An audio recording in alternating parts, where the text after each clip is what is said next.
You don't need a coach. You don't need a coach.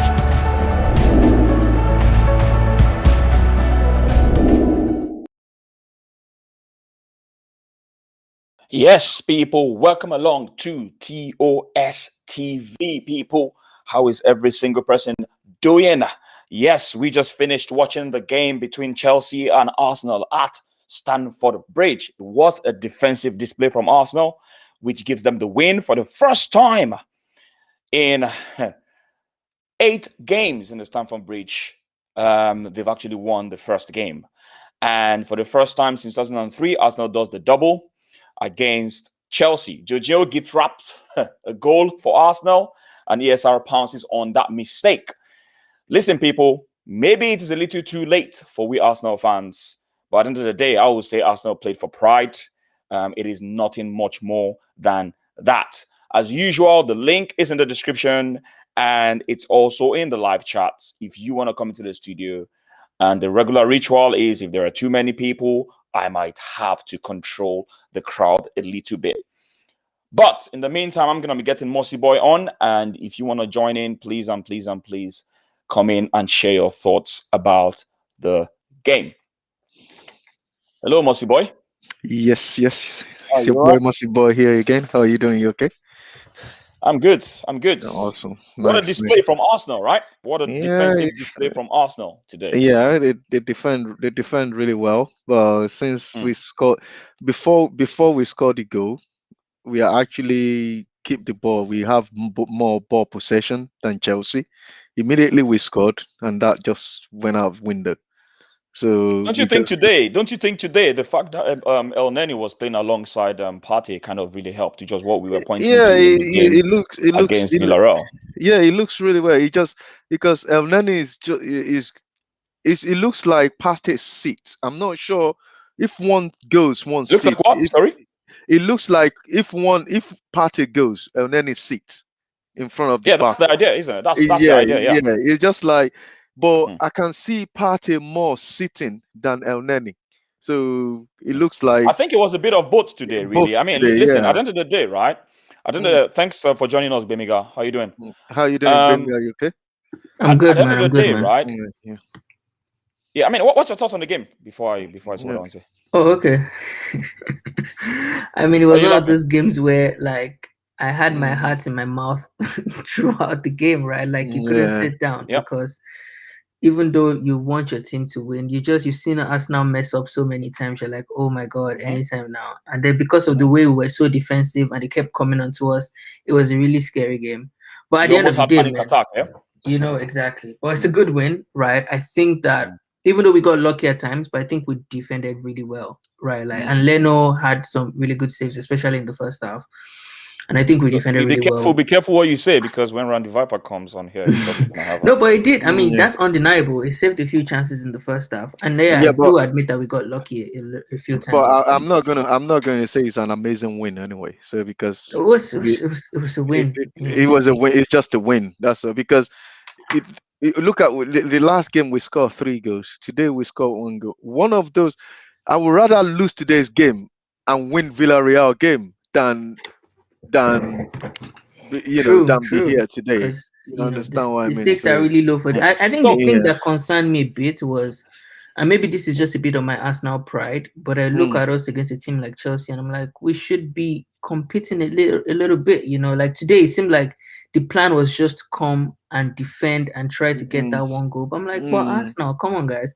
But I guess this is what I keep saying, right? And you need to recognize who is superior to you, whether we like it or not. They are superior to us. I want you guys for 1 minute. Clear that name Arsenal from your head. Clear it from your head and look at this. Look at the teams. They know. I understand what you're saying. You want them to go toe-to-toe with Chelsea. They can't afford to do that because we will lose mercilessly. So the only thing we can do for a superior team is similar to what Man City did. Did you think Pep Guardiola did not recognize that PSG kind of were a bit better than them with the likes of Mbappe and the likes of Neymar? Why do you think he decided to set them up defensively against PSG and counter? He doesn't want to go toe-to-toe with them because he knows they're going to lose toe-to-toe. They got more technical, more skillful creative player. Yeah, so Do yeah. you know what I mean? So sometimes you have to know when to be humble. Humble yourself and say, you know what, these guys are better than me. The best thing I can do now Yeah, is to do a Mourinho but tactics. Do you know what I Tade, mean? you say that, but what I'm trying to say is, don't you think that this new manager Chelsea got actually get the best out of that, because he hasn't got his own player in though. All those players are Frank Lampard players, and he's getting the best out of them. They're not playing well. Those I know where players. you're going to with this. No, I no, know no. where you're going to with I this. know, I understand. But those players, we didn't, he just bring the best out of We've, them. That's all. we've, But we've, we've, we've look said at it on us. this show. Look at We've Arsenal said it on today. this show. This is what I'm saying. Look at the Arsenal team today. Look at the way they play today, with saying that no, Chelsea is not going to break us down. Don't you think there is more in that Arsenal team that can still come out? They can still. I believe that more can still come out. This is the thing, Mossy Boy, and I've said it several times on this show, right? My definition of good players, is consistency. At what you do. If you're not consistent enough, you're not good enough. Yeah, that's correct. I'm sorry. Yes. Yeah. If you're not consistent enough, you're not good enough. Do you know what I mean? But for a team to be consistent enough, it is not down to the manager to be consistent. It's down to a lot of things. It is down to a lot of things. It is down to the manager. It's also down to the quality of the team. And it's almost like when I'm trying to pass across this to you, you always think that I don't think managers have an input. They do have an input, right? Okay. But then again, you need to understand that this decline in this club, look, this is the first time, people. This is the first time Arsenal is doing a double on Chelsea. That tells you there's been a decline in this club since 2003. Yeah. That was the last time we won Chelsea double. And guess what? It stopped when Mourinho came into Chelsea. When everything changed. That tells you when the rich man comes into Chelsea, basically, I would say. That's what I'm trying to say. Now, what I want you guys to understand is, do not be comparing Chelsea and Arsenal. We can be compared on the financial, paper, on the balance sheet. That brings me to another question to you, Tade. Yeah. Do you think? Let me just land before you ask the question. Yeah. What I'm trying to say is the pride of we Arsenal fans, because we are Arsenal fans. Arsenal did the invincibles and all whatnot. We need to realize that those stock of players are not there anymore. And it's got to the point where we have to just accept the fact that we are not of that quality. We are hoping that we will get to that quality. We are hoping we will get back there. That's our prayer. That's our hope. Do you know what I mean? Yeah. But it's a long way. Long way away from there. I agree with what you said, though. But the question I want to ask you now is, do you looking at Bemiga said it last time that we'll probably still need to do a show and have a debate on that, comparing Chelsea players to Arsenal. Do you think Chelsea players they actually got better quality players than Arsenal? Do you think so? 100%. 100%. But I think 100%. If you actually think that Chelsea we have better players than Chelsea, then no. Hey, I'm sorry, Mossy Boy. Okay. But first of all, for example, now, I want to give you an example now. Per America Aubameyang, right? They put Aubameyang at the moment. Tell which striker did Chelsea have that we can use to compare Aubameyang that can give them maybe probably 25, 26 goals, 30 goals in the season? Mossy Boy. When you are picking players, you can pick one or two players that are better, definitely better than some of the players we have. Don't get me wrong. I'm looking at the whole piecemeal here. Yeah, that's what I'm looking at the whole piecemeal. Yeah. Do you know what I mean? Don't look at just one player. I think we really need to do that show. We need to do that show, right? But we don't want to do that tonight. Thinking about it now, no, not tonight, but thinking about it now, right? I do think that we have some players where if they go toe to toe, if you compare them with some Chelsea players, our players will come up. But I think that generally, as a whole, at the moment, Chelsea are a better team, right? And it's just, I mean, beyond some of the things that Tade has said, because if we say that what makes you a good player, for example, is consistency, they've displayed a lot more consistency than we have as a team. So I think that they're a better team. Individually, I think that we can pick some of our players that would, you pick above some of their players, like Aubameyang, like you mentioned, that's right. Yeah. Maybe like, for example, I think I'll pick Saka over Mason Mount. But some of those things, You see, that's where we differ. I'm gonna pick Mason Mount ahead of any of our attacking midfielders. I'm sorry. You're the only one. Any of our attacking midfielders, I'm gonna pick Mason Mount because that's me. I'm gonna pick Mason Mount ahead of Saka. I'm gonna pick Mason Mount. He's my Nigerian boy, yes, but I'm gonna pick Mason Mount ahead of Saka. I'll pick him ahead of Emile Smith Rowe. I'll pick him ahead of Odegaard because I feel that guy has. Let me finish. Yeah. I feel that guy has all the energy and the industriousness and the creative. Today, their best chances came from him. When he had the earlier shot that got blocked by Holding, the second one that he attempted on goal. For me, I will take Mason Mount ahead of any of our attacking midfielders. Okay. It's like that guy is really underrated. Yeah, I agree. He's the one carrying Chelsea in today's game. I don't tell you in today's game. Apart from that shot that Mason Mount had, where was he today? I watched the whole game. Boy? We're gonna. Do you know? I really don't want to argue today. This is strictly a Saka versus Mason Mount argument. Where it's debatable. We can have different perspectives. No. You're asking questions about where was he today. That's like you're trying to pick. You're trying to pick this game. Come on, you look at the defensive display from Arsenal as a team. Today. We didn't give none of the players a chance. So are you telling me in one game that maybe, say for instance, Messi doesn't perform? Does that mean he's automatically a bad player? No. Don't get me wrong. Tade, don't get me wrong. Why are you picking? No, I'm not. What I'm trying. I expect an argument from you that will not just be looking at just this game today. No. I'm not. Like I said before I mentioned it, I said I agree with you. Mason Mount has been very, very good for Chelsea. So going why are you forward, he's been very good for Chelsea. I'm just saying that, today it's just not. Maybe probably they're playing him too much, or they need the rest. But it's just not. I didn't really see him today. That's what I'm trying to tell you. Let me give you another example. I agree with Tade. I think Mason Mount is better than all of our midfielders, if I'm being honest. I mean, I don't. Exactly. That's fine. That's correct. I would take Mason Mount in Arsenal all day long over all our. He's gonna be on my first team sheet. All day long. It's not like Bruno Fernandes. The game that we played against. I've always said it. The thing is, when a team is playing well, right, people look better, and when a team is playing badly, some players look worse, right? At some point this season, right, Bukayo Saka seemed like he was the best player in Arsenal, right? Now it doesn't look that much like it because the team has done so poorly. But at the time when Saka was carrying Arsenal, right? At the time when Saka was carrying Arsenal, if we're having this argument 5 months ago, for example, right? So many people would have picked. When we were talking about young players in the league, right? It was Saka and Foden everybody was talking about. That's right. But the performances have now declined, and we're now in a place where, you know what, with the way things are at the moment, you pick Mount over Saka. But overall, I think that if they were both at their prime, right, I would pick Saka. Yeah, but I will say this, even under remove your bias of Arsenal. Let me tell you one thing. Even under Frank Lampard, Mason Mount is playing really well before Lampard go. He always get into Lampard first team sheet.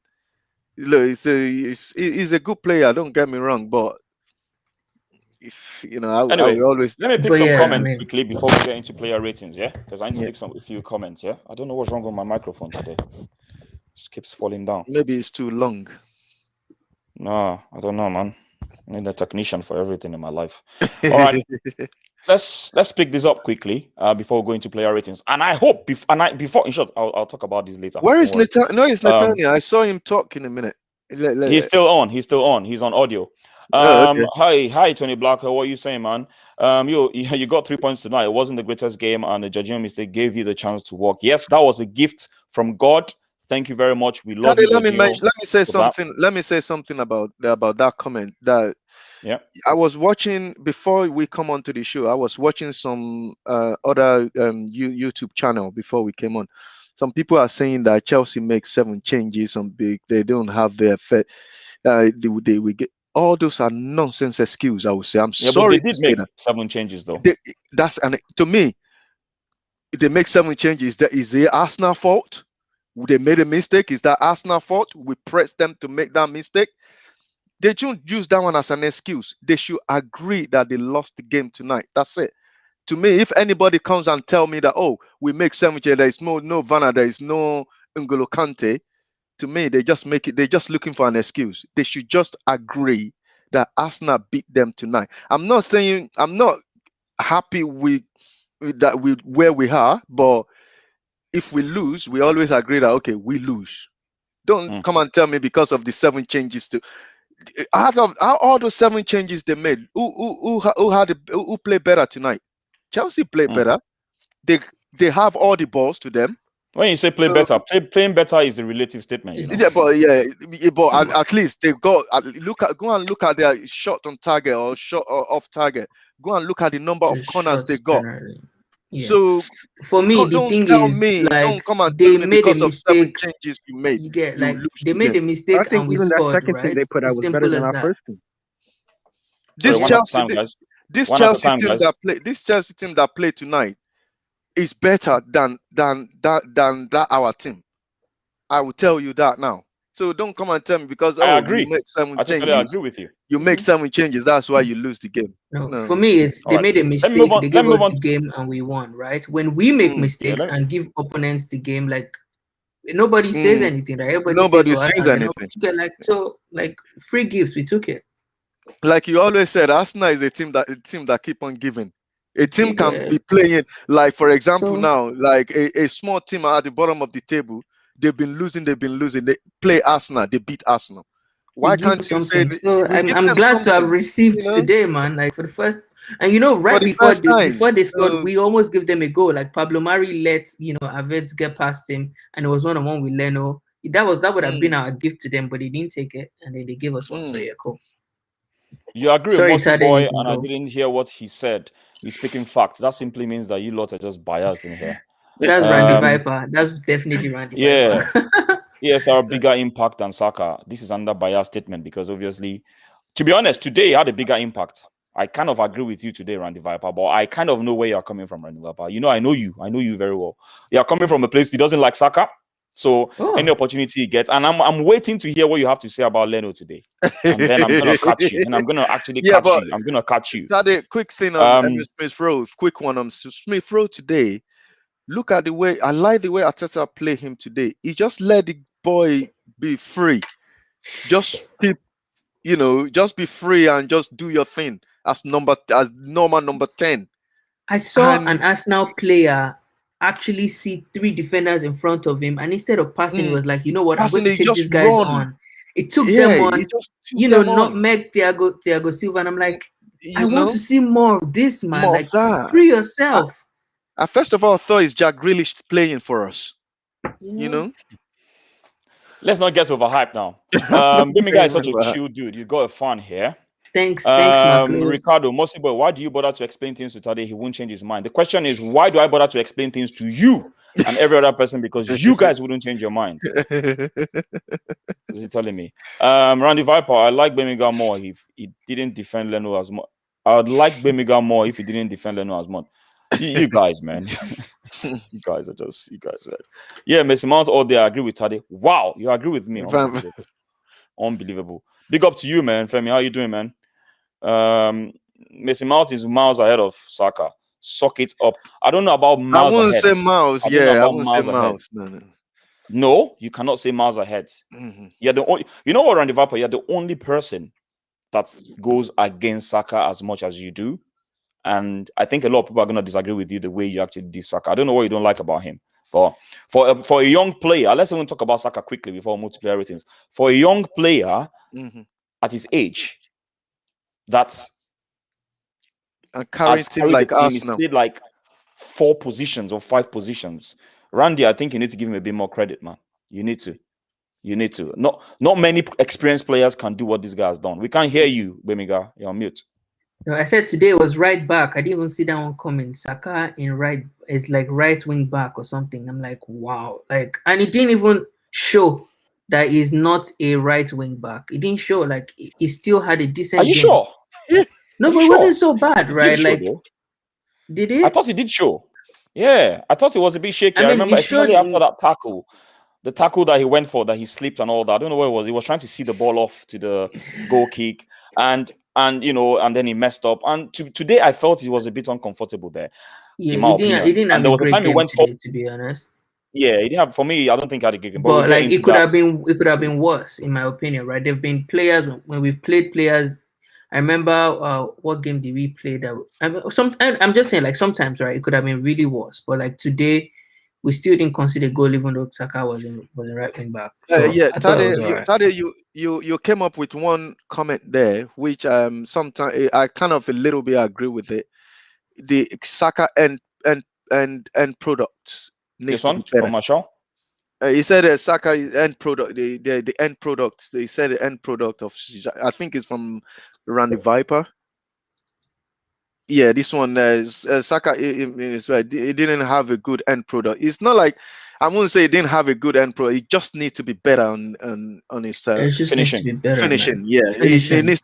It needs to add goals. It's not like Mason Mount is scoring a lot of goals as well, but his end product are kind of a little bit better than Saka. Yeah, and Mason Mount, I think he has scored 6 this season, and Saka has scored 5. He's improved. Yeah, on but that. yeah, I think and I can see the improvements in Saka, because you see, the thing with what will make us a deadlier team, in my opinion, is if our midfielders have a lot more end products, right? So imagine if Saka, ESR, Partey, El Neni, all these guys, Odegaard, imagine if they were contributing, more goals to the team. We won't be in 8th position today, So those people need to really improve their finishing. See Partey today. Partey, it was so funny when he got into the box, that chance that Aubameyang slipped the ball to him. Yeah. And he looked like, oh my God, I don't know what to do now. I'm in the box, Eventually just threw himself on the ground. Like, come on. To be honest with you, he had like 2 men on him, and it was in a difficult situation already to even do anything with the ball, to be honest. And I think that's why he tried to buy that foul. There was contact, though, whether we like it or not. There was contact. Alexander, how are you doing? My son Saka is somewhat hyped. Actually, a bit decent player. Yes, I think he's a decent player. I think the reason why people are hyping him is because they're looking at his age, and they're also looking at how messed up the experienced players are around him. They're not really pulling their weight, and I think everything is relative. When you see a young boy now doing what he's doing in comparison to the experienced players, then that's the reason why that hype has been there. But you can't deny the fact that he's actually carried this team most of this season, really. So in the Blackwell, Tade, stop spitting into the foreign mark. He's waterlogged. That's why it's dropping. No comment. Say no more. Where's our boy James Dunlop? How am I supposed to know where your boy James Dunlop is? Listen, let's get into player ratings, people. If not, I'm going to be looking at all these comments and I'm not going to go ahead with the show. I'll start with you, Demiga. Aubameyang. Aubameyang was looking very unhappy when he got substituted today. Yeah, I don't know. What's your take? I didn't like that, though. I didn't like how he was looking at. I mean, I guess maybe he was a bit frustrated, or maybe he is a bit frustrated at the whole situation that we have at the moment. But like, he gave people things to talk about when you come off, and even when you're off the bench, you're just frowning, and people can visibly. I thought that was maybe a bit unprofessional, but altogether, it's difficult to hide your emotions, yeah, because we're human beings. Yeah, true. Valid. Yeah, but it's difficult to hide your emotion because we're a human being. He's the captain of the club. You need to show an example for the young players. We have a lot of young kids, Arsenal youth team watching as well. They end up becoming an Arsenal big player. They substitute them. They say, "Oh yeah, it's what I can do." As a captain, if they ask you to come off, you just tell the rest of the player on the pitch, "Come on, we can do this." And go out quick. If you want to give the captain armband to another person, give it to our captain armband. Tell that person that, come on, you are the captain now. You need to move the team forward. That is what captain do. Don't get soaked and just say, "Oh, okay, you because you get substitute." So exactly. To me, and you give people things to talk about. A lot of people already question whether he's a good captain or not. Doing that alone, you're showing that you are. Doing that alone, you're showing that you are the captain on the pitch. At the same time, you live in the pitch, you still leave your mark on the next person that you give the advantage. So yeah, I thought that was a bit. It's not going to help. On Twitter, Anyway, people were saying, "Oh yeah, it's frustrated. Is Arteta out?" But I'm like, I mean, we the fans would express that, but like as the captain of the club, don't do that, right? You know. Okay, I'll tell you guys something, right? Yeah. Over the weekend for my team, because we didn't have any strikers, I was splitting the striker position. Normally, I play behind the striker, and I was the striker, right? Now we lost that game, and one of the major issues we had in that game, was I didn't get a lot of supply. Right? For whatever reason. That game, I think I only touched the ball 10, 11 times in the first half. I made all the runs in the world. Nothing. Sometimes I'll have to fall back to see if I can get, a touch of the ball. Nothing.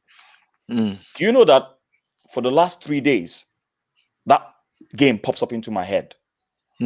Because I was so frustrated. Yeah, because sometimes you are there to play football. You're not there just to be running into empty space. You're there to play football. And today, let's be very honest, apart from the assist, Oba didn't do much today. He didn't, because he didn't do much today. He defended well with the team. I agree. But he didn't do much today. So just perhaps he was angry with himself. Perhaps he was angry with himself. We don't know.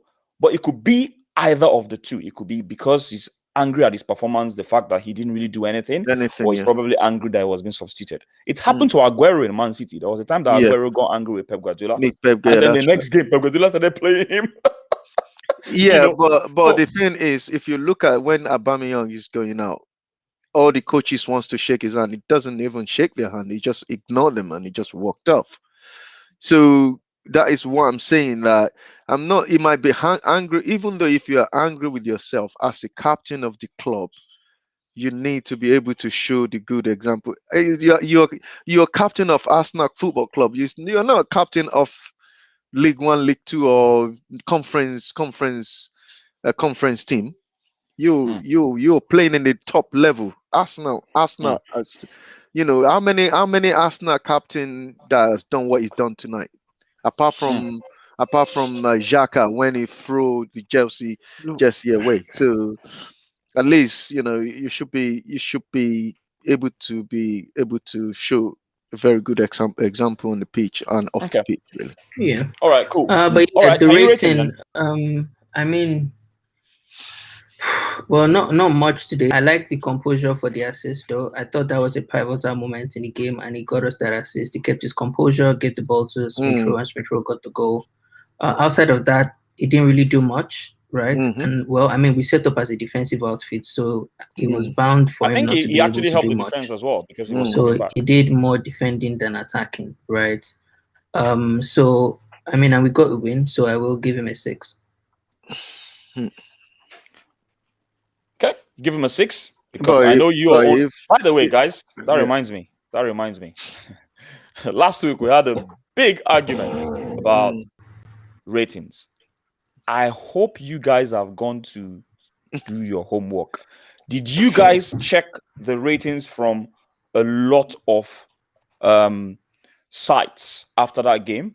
I don't know if you did. I don't know if Mossy Boy did. And you will notice that I checked about 10 different sites, legit sites. None of them give the defenders below a 5 or a 6, which is what I was trying to make you guys understand. And I think maybe because we were angry, maybe that's what must have cost it, which is understandable. But the truth about the matter is, on the rating scale, you guys understand what I'm talking about. So let's just move on. So today, I'm going to be catching you people. you especially, Mossy Boy. You especially, I'm going to be catching you people today. I want to see the ratings I'm going to give to these defenders. But but what I want to say is, I think 6 is a bit generous. I would give Aubameyang a 5. Come on, man. Apart from the assist. If I'm to be honest with you, if you're going to look at it from a striker's perspective, I'll say 6 is generous. I agree with Mossy Boy. However, like Bemiga said, he made his reasons why he's giving him this, right? Because I think he actually helped the defense as well. I think the whole team, they work as a unit defensively. It was like 11 men defending at all times. It was really. Yeah. So in a way, I will agree with him, 5. But listen, it's your rating at the end of the day, and I think 5 or 6 for me for this game. I can't be bothered, to be honest with you. Pepe didn't play.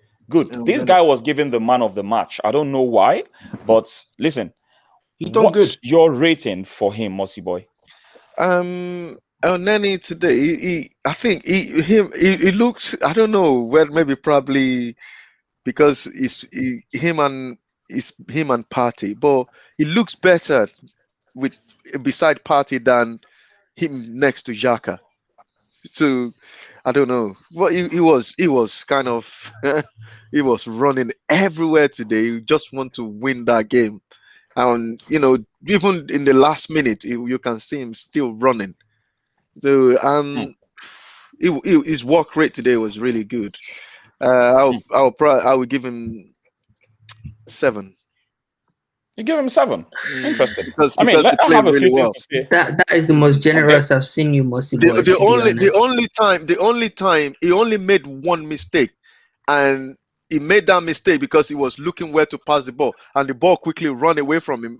The striker or the attacker nearly get the ball, but he stretched and he still kind of get that ball away off the toe of the attack. But he didn't. That was I think I know the mistake you're talking. He didn't. Yeah, that was the edge of our box.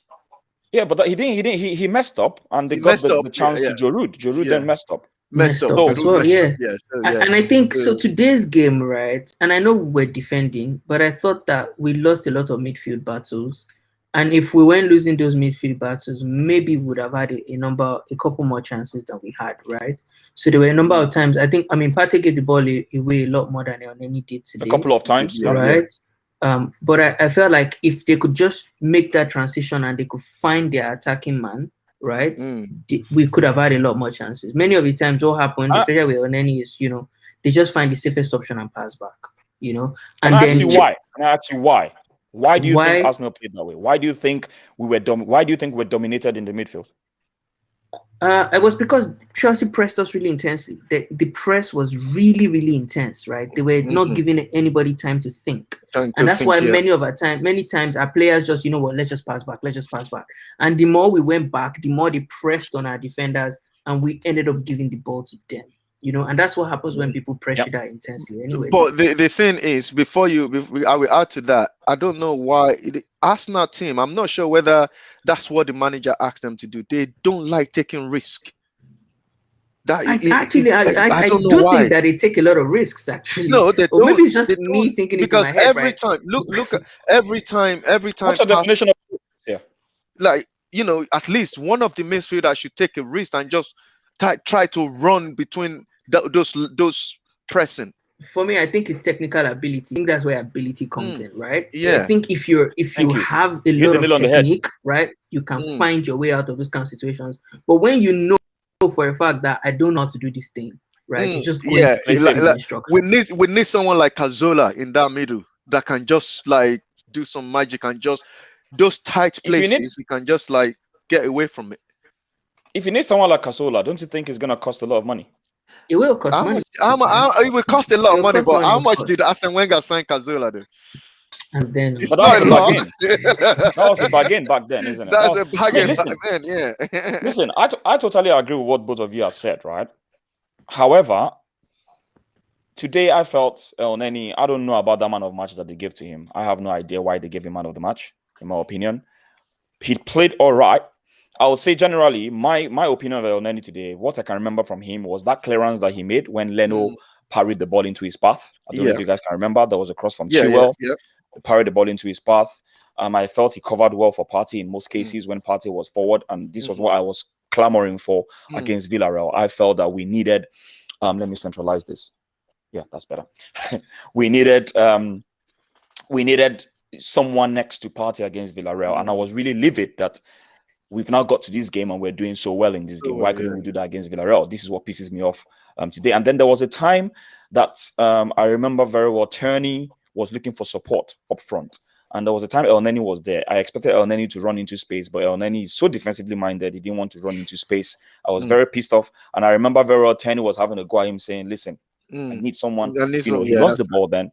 And obviously, you've also touched on the lost possession that gifted Giroud the chance. Giroud messed up at the end of the day. Yeah. So for me, I felt I would give him 6. I would give him 6. Yeah. I would give him 6. Listen, I'm not telling you to change your mind. No. I would would give him 6 definitely. I want to give him 6 before. I just thought, they gave him man of the match. Because he was the man of the match today. Yeah. For some weird reason. I would give him 6. Was given the man of the match, but I don't really know about that. I don't know what you guys think in the comments, but I don't know about him having man of the match today. But listen, I'll give him your 6. But I felt he did well defensively. I felt. And to say something about like risk taking, because I know Mercy Boys said we don't take risk. I think that the way we defend many times is very risky. It's almost like when we want to counter attack, what we seem to do is when they're coming, right? Ordinarily, what Chelsea was doing to us is even in our own box, they will come and press us. They don't allow us move past the halfway line. We sometimes allow our opponents go. We just let them go. It happened to us against West Brom the other day. We just let that. I mean, or maybe we didn't, but somebody else could have come to attack him earlier, but they let him run in till he got the shot. And it seems like that's how we defend. We let them come so that they've moved forward, and then when you want to counter, it's easier to counter them. Or when you do get the ball, you have more space to counter. I think that's how we choose to defend.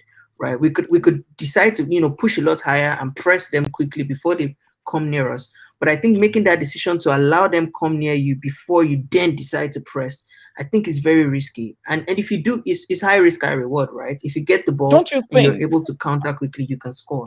I have a response to you. I have a response to you, Bimiga. And Jesse, you've been very quiet, but I would like you to contribute to this quickly before we move to Turney, because you're going to be rating Turney, right? But just before then, right, you already said it yourself that it's probably down to technical ability. And I kind of agreed with you on that. And this is what I'm trying to say. When you understand your weakness, the first thing as a football player was not just football players, anybody in life in the working environment is for you to be able to analyze your strengths and weaknesses. Right? Yeah, that's right. And I think they've analyzed their weaknesses and they know that, dude, you want me to do beyond my ability. That is disaster waiting to. That is a recipe for disaster. You want me to run our players when I don't have the. Do you expect? It's like saying El Neni should run our players. We haven't seen that from him since he's been on Arsenal. No. What El Neni is good at is running all around, very industrious. He's a tireless worker and all whatnot. But the question now is, how many of the players in that team can confidently take on players or beat players? Not many of them. Even Aubameyang hardly beats players. Let's be very honest. He actually doesn't. It's one of his biggest weaknesses. Do you know what I mean? Those so natural how many dribblers players? like Kepa and Saka, I think that you don't.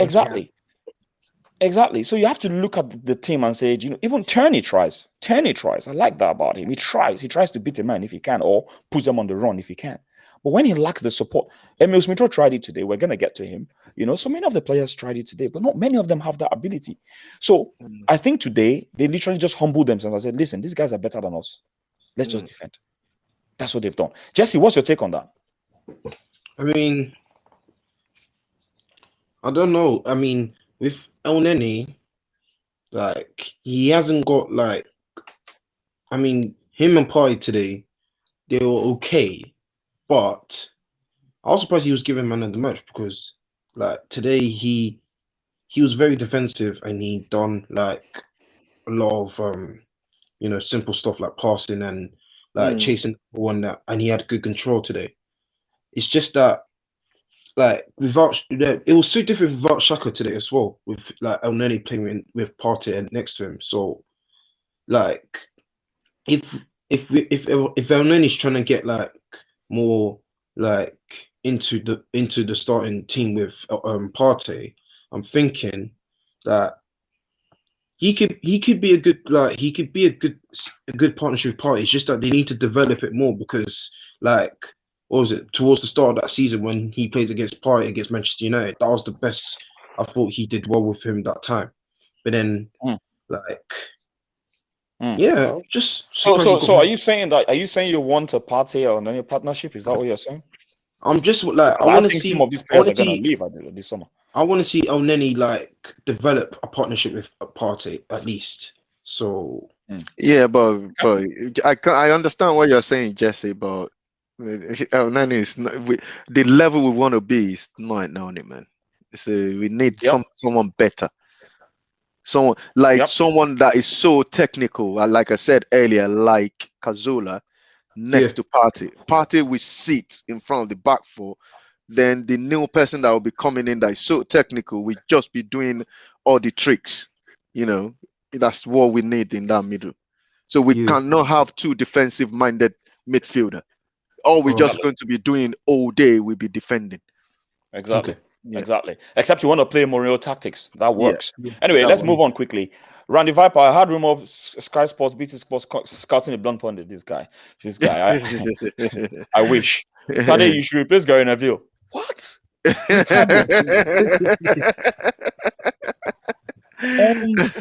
Unbelievable. This is the same guy that has never since he's been on this, since Ricardo has been on coming to my channel, he's never agreed with me on one thing. And you're saying this. I'm in an alternate universe. You're feeling blush now, Tade.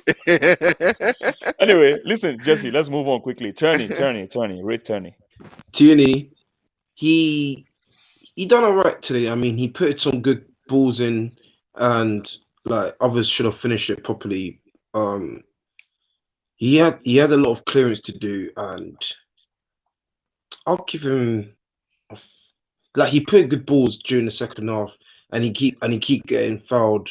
So I'll give him a 5.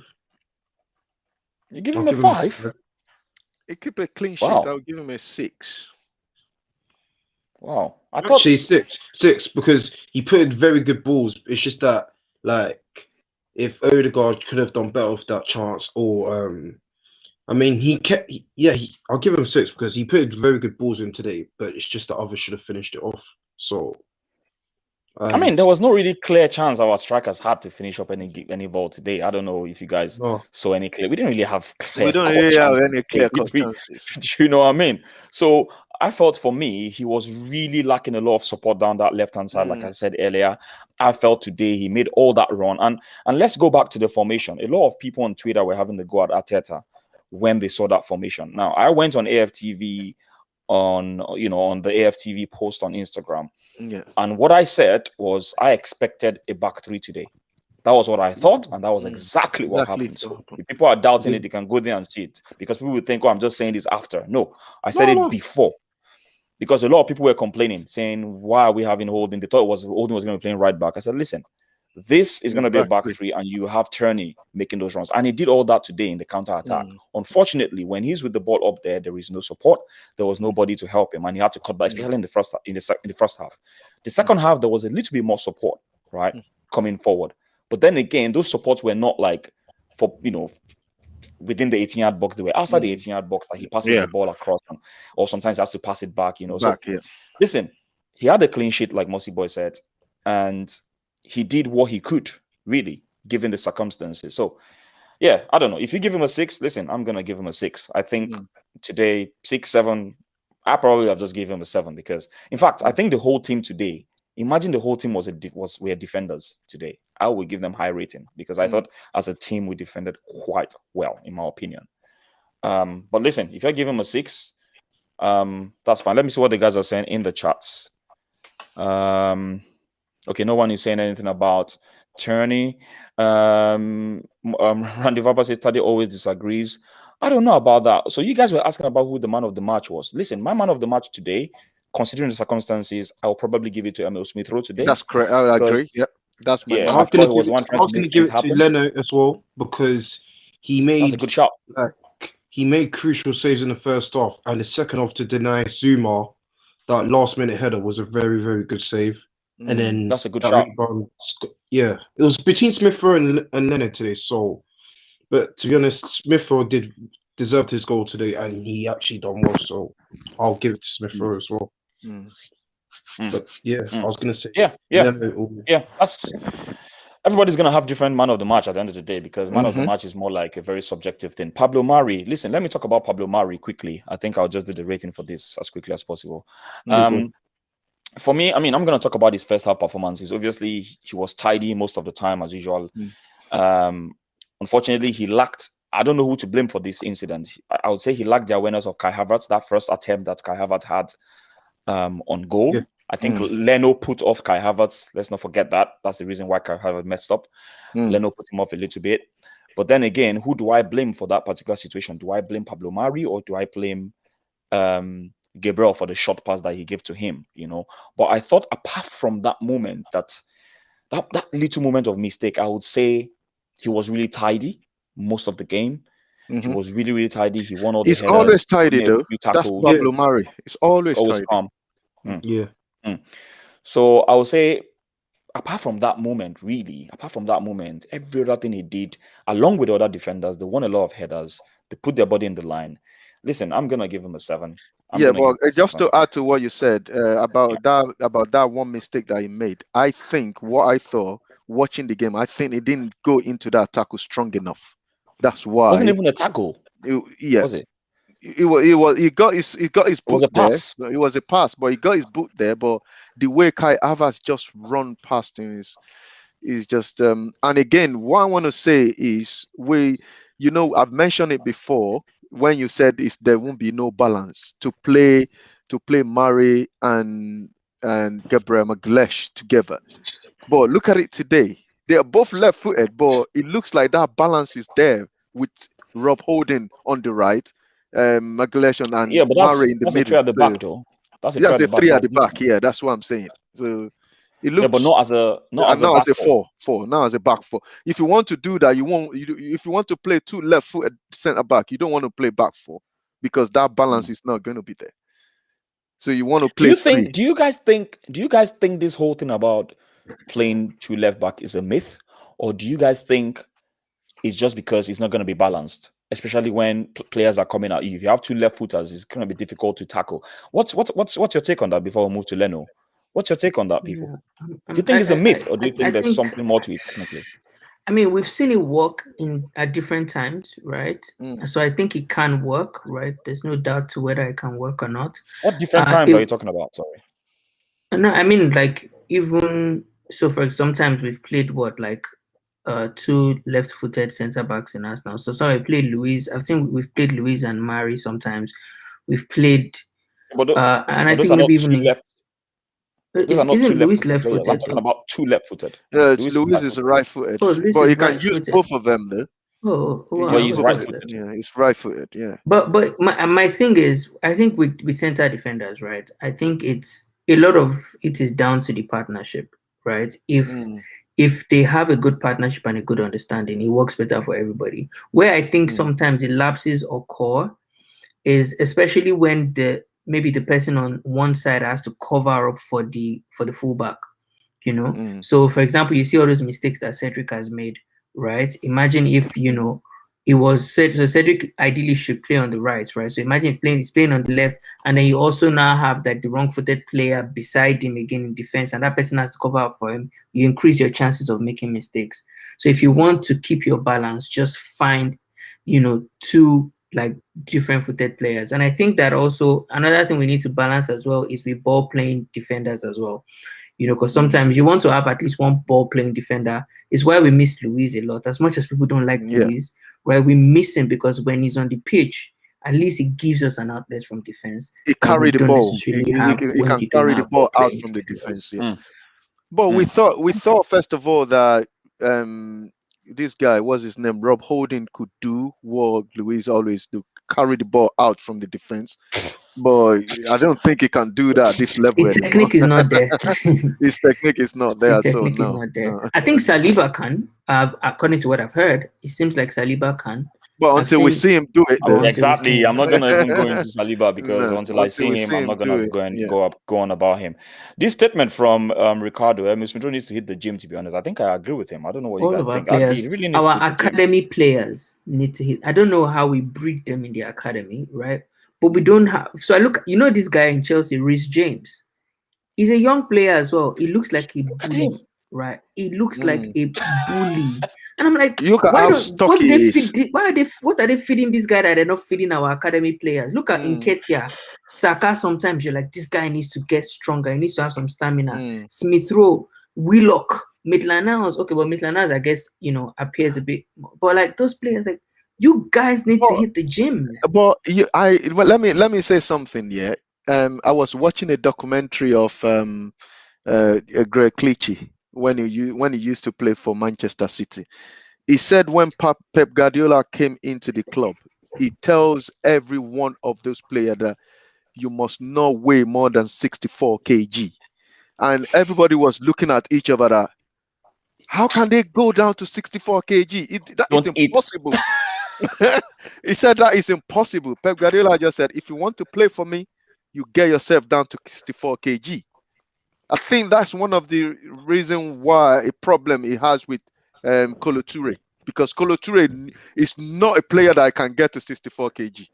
I will tell you that right now. But you know, he just said before you know, why would he have a problem with? Why would they have a problem with him and his weight? For God's sake, there is no possible way that guy can go to 64. 64 kg. So I'm not entirely sure. I don't know. But you know, there are some player that you cannot get yourself down to 64 kg. You know, you just have to. I think the issue with him and I want strong players, man. Like, see, because when you're strong, sometimes you can bully defenders off the ball, and it's not every time you know they call for a free kick. You know, so I think strength is important. I think probably that's what Tata is trying to do. Don't go to the gym. If you go to the gym, you get heavier. Though you're gonna be more. You just have to get yourself. Trimmed, but you do realize that but you do realize that you don't necessarily need to. By hitting the gym doesn't necessarily mean you have to carry weight. Okay. Yeah, but you know, muscle is heavier. You can do core exercise. What people need to understand is, I don't know how much you guys know about, but the little I know about, because I do a lot of HIIT training. I started doing a lot of HIIT training. I'm trying to lose weight as well. And the whole idea of core exercises is to improve your stability and your core strength. You do realize you as small as you are, I'm not saying you're too small, but someone like you, Bemiga, you're not that built. If you have proper core strength, do you know that you can actually take on someone that's got all the muscles in the world? All the muscles in the world, yeah, of course. Because it's not about the muscles, it's about what you got in the core. So for me, I would say these guys, they need to improve on their core exercises and have that low center of. Look at Cazorla. Cazorla cannot be pushed off the ball. Never. No. Never. But it's a combination of two things: the core and the brain as well. The brain. You know. So anyway, let's move on quickly. Stu MC here. How you doing, man? This is the first time I'm seeing you on this channel. He says, why can Van Dijk, Gomez, Varane, Ramos, Campbell, Toure, they are all right-footed. Good footballers can adapt and manipulate the ball. It's utter drush. That's his opinion at the end of the day. But listen, I think the reason, let me tell you guys what I think quickly before we go to Leno. I think the reason is simply because when you have a field of players, let's think about this for a minute. You find out the majority of first 11 players in almost every team in the world, and majority of them are right-footed. Yeah. Majority of them are right-footed. If you have two left backs playing in the defense, imagine you then have 2 or 3 attackers that are right-footed coming at you. You're going to lose a bit of balance in that central midfield, in that central defense, simply because they're going to exploit the odd side of the players. What do I mean? They're going to exploit the weaker side of those players. So if you have 2 left guys, what they can do is they will keep going to the right-hand side of the defenders. But if you have a right-footed player, partnering a left-footed player, even if they try to go to the right side of the left-footed player, the right-footed player on the right-hand side is there to cover his ass. Yeah. I want people to think about that. That's the reason. Because it's not like they're not good players or they cannot. The reason they can't work is because you're looking at the whole scheme of things. There are so many right-footed players in football, majority of them, except for the guys that maybe playing the left wing and all that. If you look at the midfield, the defense, many of them are right-footed. That's why it's unfortunate. That's why even in tennis, look at many of the tennis players that are left-handed. Is it the ones I'm talking about, the ones that are left-handed. Left-handed, yeah. Tennis, they usually have an edge against many of those guys that are right-handed. You know, you need to work extra hard as a right-handed tennis player for a left-handed person, because you find out that those right-handed people, they play mostly right-handed people. So when they meet a left-handed people, it changes the whole thing in their brain. Yeah, that's true. So that's just the thing. Anyway, listen, let's move on. Jesse, please, quickly, read Leno. Let's move on. Sorry, who's reading Leno? No. I think it's Mossy Boy. Sorry. Is it you, Benga? No, Birmingham, sorry. Yeah, we're on Leno, right? I mean, I already mentioned, right? Especially in the first half when they had most of the shots on target, Leno, he saved a number of saves in there. All right, and if he hadn't saved those balls, we would all be cursing him today, you know. So I think Leno, it was key to Randy thinks you should give him a 0. Yeah. No, but it was key to the clean sheet. On other days, right, it deserves, to be poorly rated. But today specifically, you can't point to a lot of mistakes that he made. You probably won't be, apart from like the distribution, right, where like you just send the ball and you know that, okay, we're moving the ball away again. Do you get? But outside of that, right, it was key to our clean sheet. I thought he was a candidate for man of the match, and we did win the game, right? So I'll give him a 7. Agree. So okay, so let's do a table here. You and Jesse feel he should be man of the match. I think myself and Mossy Boy think Emile Smith-Rowe yeah. should be man of the match. You know what? Yeah, I think I'm gonna get towards you guys. I don't know. It's hard not to give Emile Smith-Rowe, man. Because he was one that scored our goal. No, he scored that goal, but he played really well today. Yeah. He done what? Forget about the goal today. Like, do you know what? I wasn't even thinking about the goal. Sorry, Jesse. What did you say? I mean, today Smith-Rowe, he done a lot of like dribbling, literally getting past defenders, which was creating problems for like them, literally. But when he was on the ball, he just felt like confident that he can like pull like he felt confident. He felt confident on the ball that he can create problems. And literally, we saw his movement today, which was very, very, very good. So. And this makes me ask the question though. Smith-Rowe's performance today, for example, his performance against West Brom, I think. It makes me ask the question because I think that when we brought in Odegaard, a lot of people had said, oh, Odegaard is slightly better than Smith-Rowe. So we need somebody who is more experienced for Smith-Rowe to be like the second choice, even though that's not how it has played out. But it makes me wonder, like, do we really need to sign Odegaard or should we be trying to go for somebody that is provenly better than Odegaard? Were you on my show yesterday? I don't think you were. No, I talked about Odegaard, I think, in depth. I think you should go back. Listen, personally, it hasn't done enough to stay at Arsenal, to me. Yeah. For now, I don't think he's done enough, in my opinion. You know what? We'll talk about him more when we get to his rating. Okay. Let's park that. Can you rate Emile Smith-Rowe, please, Mossy Boy? Yes, Smith-Rowe. I'm gonna give him the same score as Leno, 7 today. I'm leaning towards 8, but 8 would be too general. But I would give him. I don't 7. think anyone can get 8. The 7. only people that should get 8 today are the defenders. But I'm just looking at it because he scored goal as well. So I was thinking Leno 8. Sorry? I was thinking Leno 8 because like Chelsea were the one who like had more chances than us and And he stand up to all their shot on target anyway. Yeah, he doesn't. The only one ball that he dropped today is the one that he parried and then let it clear it out. That's all. Every other one he just hold on to them. Okay, you give him a 7, yeah? 7, yeah, that's right. Yeah. I mean, look, listen. To be honest, for me, I think major things he did today. Like I said earlier, yes, obviously he scored the goal. Even if it was a lucky goal, that was definitely a lucky goal. There was no doubt. He said it himself that was a lucky goal when they interviewed him and all that. And he's, and today he made some runs at players which we wanted to see. And this is what you guys were saying about why is that the players cannot, do this a bit more. Not many players have that ability, and the few that have the ability.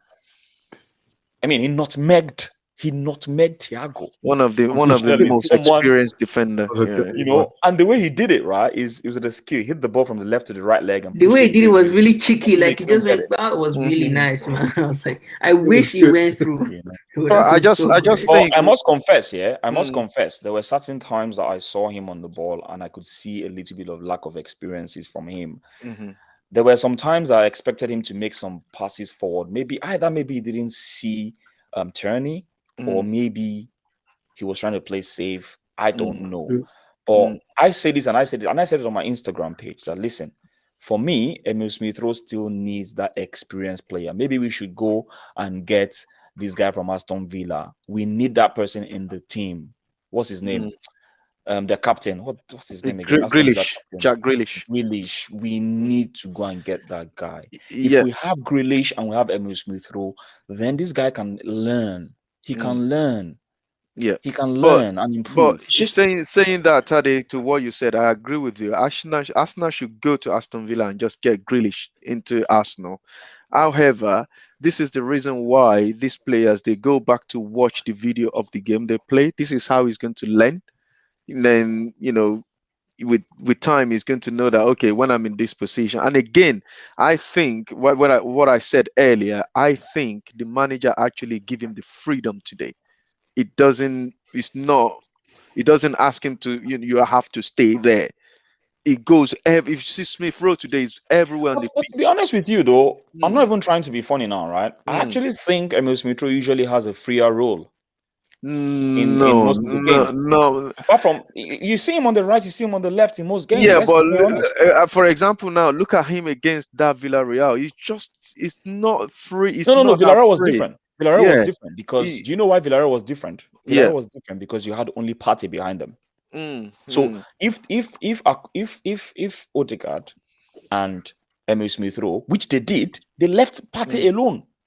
This is what me and you talked about this. We all talked about that game. They left him alone. They can't afford. That's why I said I had a problem with Arteta in that game. If you had El Neni by the side of Partey, then they have the freedom. They have the freedom, yeah, that's right. But when you have only one defensive midfielder, they can't be free. They can't be free. Yeah. And this is the problem I had. Yeah. So yeah. I mean, listen, it's what it is at the end of the day. The thing with Smith Rowe is that he always goes forward and he always does like, small 1-2 passes and that, which is good. It's just that there needs to be support because like he can't be like always dribbling and then like today he don't like good dribbling and good passing. It's just that he needs to become more confident and like for example, what would I say? Yeah, for example, like today he done well, but it's just that he needs to be more confident towards like getting like finishing the end products of it because like he got it. It's just that him sometimes he could be like playing in the left or the right or the number 10 or with any like Smith Rowe, he could play anywhere in the midfield. It's just that he needs to just end the product with a end it with a good. You're correct when you talk about the support. In. Military Guna, come in, man. If you're Military Guna is only joking, man. He's only come in. He's a joker. He's a joker. My brother. Yeah. Yes, as I was saying, you're correct about the support, right? Because I think some of the times we've seen the best of Smith Rowe is when he and Saka combine really well. In those games when they combine really well and they do all those 1-2s, right? We attack a lot better. But when the support is not as good, then like his performances just seem ordinary. Yeah. Okay, cool. I don't know whether we should rate Chambers because he came in for the injured. Bellerin came in and got injured and got on. Honestly, Bellerin got injured. That touch, take the ball off. Yeah, you take the ball off. That injury, he took one for the team, man, because it's straight. ZH, that pass was like accurate, man. Like he had to. If he didn't put that leg in, could have been another story, man. Yeah. I don't think we need to rate Chambers. Let's move. I don't think Chambers did much. He did all right. Saka, who's rating Saka? That would be you. That'll be you. Who, me? Yeah, that would be you. No, I thought it was Jesse. That's Jesse. You did Emile Smith Rowe. It's Jesse. This Smith Rowe, Jesse, yeah. Okay. Jesse, quickly. Today Saka, he was playing right wing back, and he how do I say it?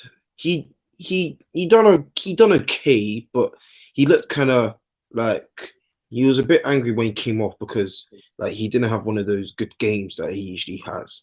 He had a poor game. Just call it. That's exactly what I want to say. He hasn't done okay today at all. He hasn't done nothing today.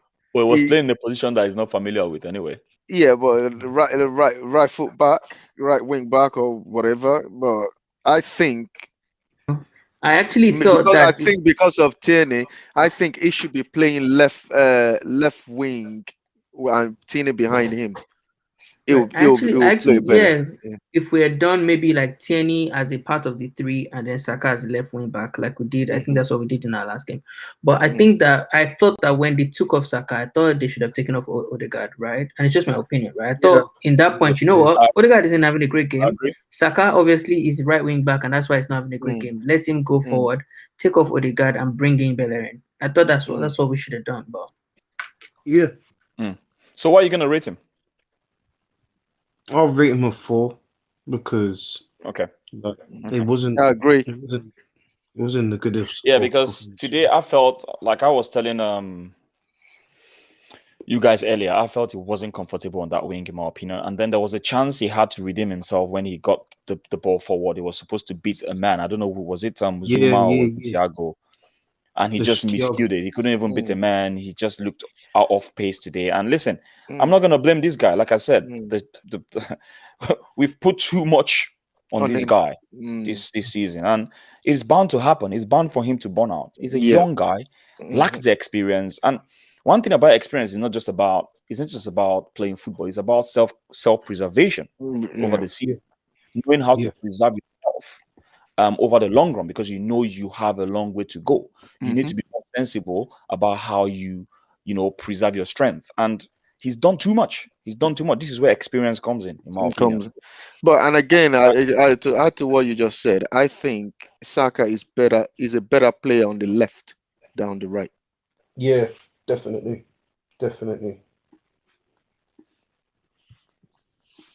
Please, what happened to Cedric? Listen, I think I had my interview on AFTV shortly before.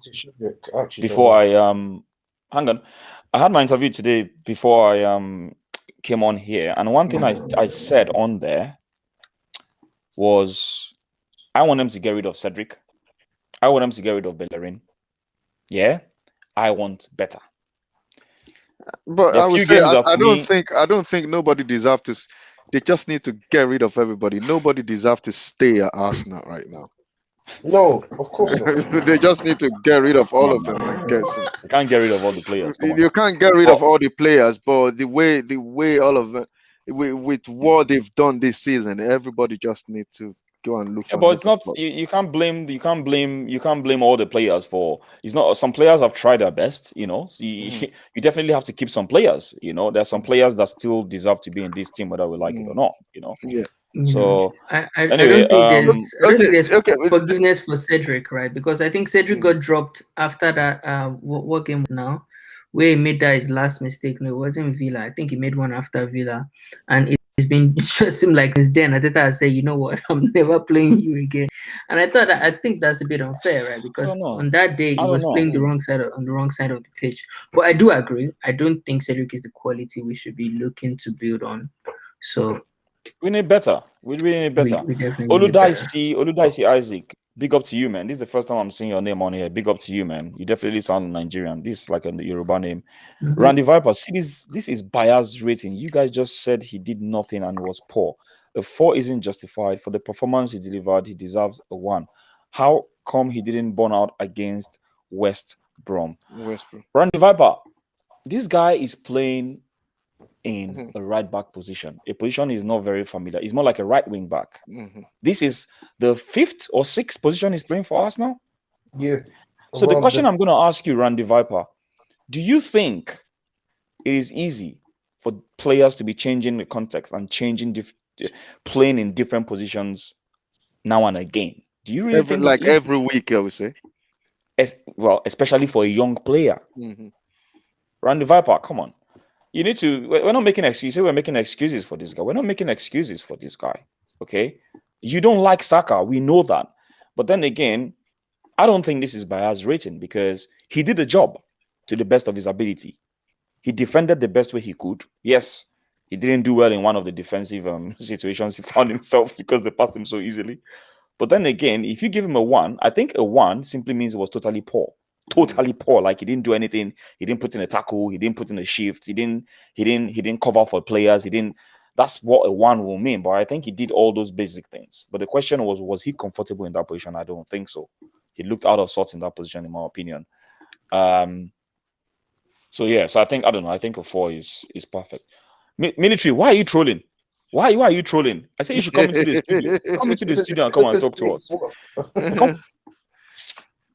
Come into the studio and come and talk to us. Anyway, Bellerin. Do you know what? Bellerin. I don't know if I want to read. Yeah, but I would probably give him 4 for that stretch, right? For to take the ball off. What's his name? Austin. Is it Austin Odoi?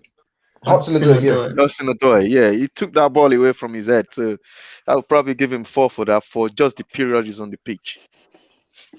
Let's just give him a rating, but to be honest, I don't think I'll know you because he didn't. I mean, how much did you? I'm gonna give Rob Holding a rating quickly. So I mean, Rob Holding, Rob Holding is one person I call the Orilabi. Orilabi is Look at him, he's going bold. Look at him. For people that don't know what Orilabi simply means we give birth to a head. It's a big head. We call it. So it's a Yoruba. It's a Yoruba. It's a Yoruba. Like Yoruba name. Yoruba word. It's a Yoruba word. We give birth to him. Yoruba is, for those that don't know, Yoruba is a language in Nigeria. It's one of the 3 major languages in Nigeria. So basically, what it simply means is we give birth to a big head because this guy can win headers for the Queen. He can win headers for the country. If you say there's a tournament for winning headers or there is a war, win headers, you win. I think this guy might be up there. Him and company, the 2 of them might be up there because the guy, to be honest with you, he's not the only one today. He's not the only one. I would say today, him, along with all the other defenders, they put in the shift defensive wise. They headed all the balls that came to them. They intercepted all the balls that came to them. I felt today, I mean, the block from Mount. Let's not forget that. That block. People can say he was fortunate. I don't care. He was there. He put his body in the line. He blocked the shot. There was another tackle. I mean, that was a routine tackle. I don't know if I want to talk about this. There was a tackle on Chilwell on the left-hand side. On the right-hand side, he went in. He took the ball easily from him, and then he pushed the ball and passed the ball forward. I'll say today, he was in every situation that we were defensively successful today. Himself and the rest of the guys, they kept the line very, very well.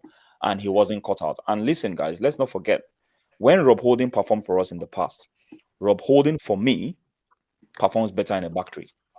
Let's not forget that. Because he doesn't have pace. No. So for me, in the past, I don't know if you guys can remember, performs better in a back three. You're correct. So you're correct. The question now is you need to either find a way to balance. If you want to keep Rob Holding in the squad, I still feel we need better than Rob Holding. I still feel we need to do away with Rob Holding.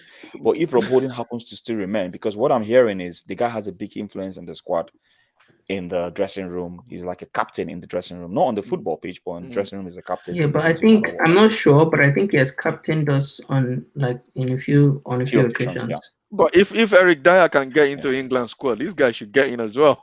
I tell you, I rate this guy more than Eric Dyer.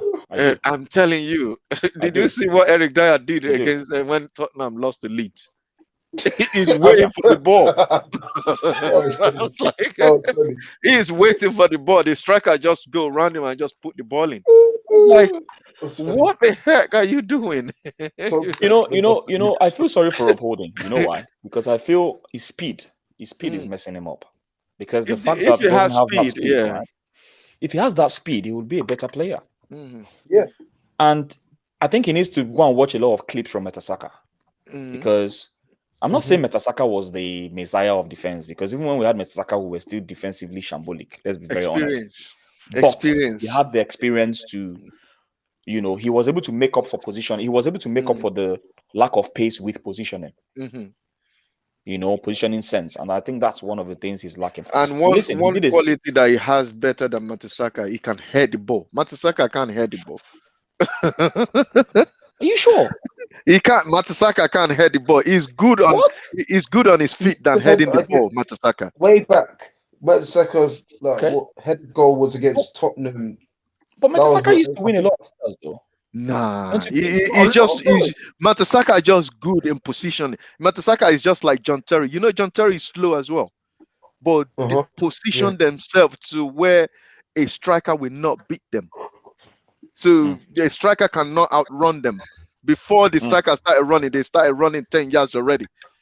You understand? So they just position themselves well. So that's the. I was also going to say about Holding, right? Okay. So I was just going to say about Holding, right? I'm not sure about this stat, but I think that if we were to count like the number of times that our defenders have won like headers in the opposition box, Odin is probably the one that has won the most headers. I don't think he has scored, but every now and then you see him, get on the end of a corner or at the end of a free kick, right? So it looks like he's able to win headers in those places as well. And if he can get his direction correctly and get his heading ability correctly offensively, he can get a few goals for us. And that's one of the things that Van Dijk sometimes contributes to the Liverpool team that makes him such an indispensable person. Okay. Military Guna here says, I'm cooking and watching the show. I am not trolling. I am an Arteta fanboy. What? When we do the clear out, we can actually judge him. Oh, please. Please, I beg you. I need you here. Military Guna, I am the only person against these people in this chat. Yeah, but Tade, it is me. Wait. Let me land. Yeah, let me land. It is me against these people. Now, let me tell you the only part of this sentence that I agree with from Military Guna. The last sentence. When we do declare, we can actually judge him. Yeah. I am not any manager's fanboy. I am not. I am absolutely not.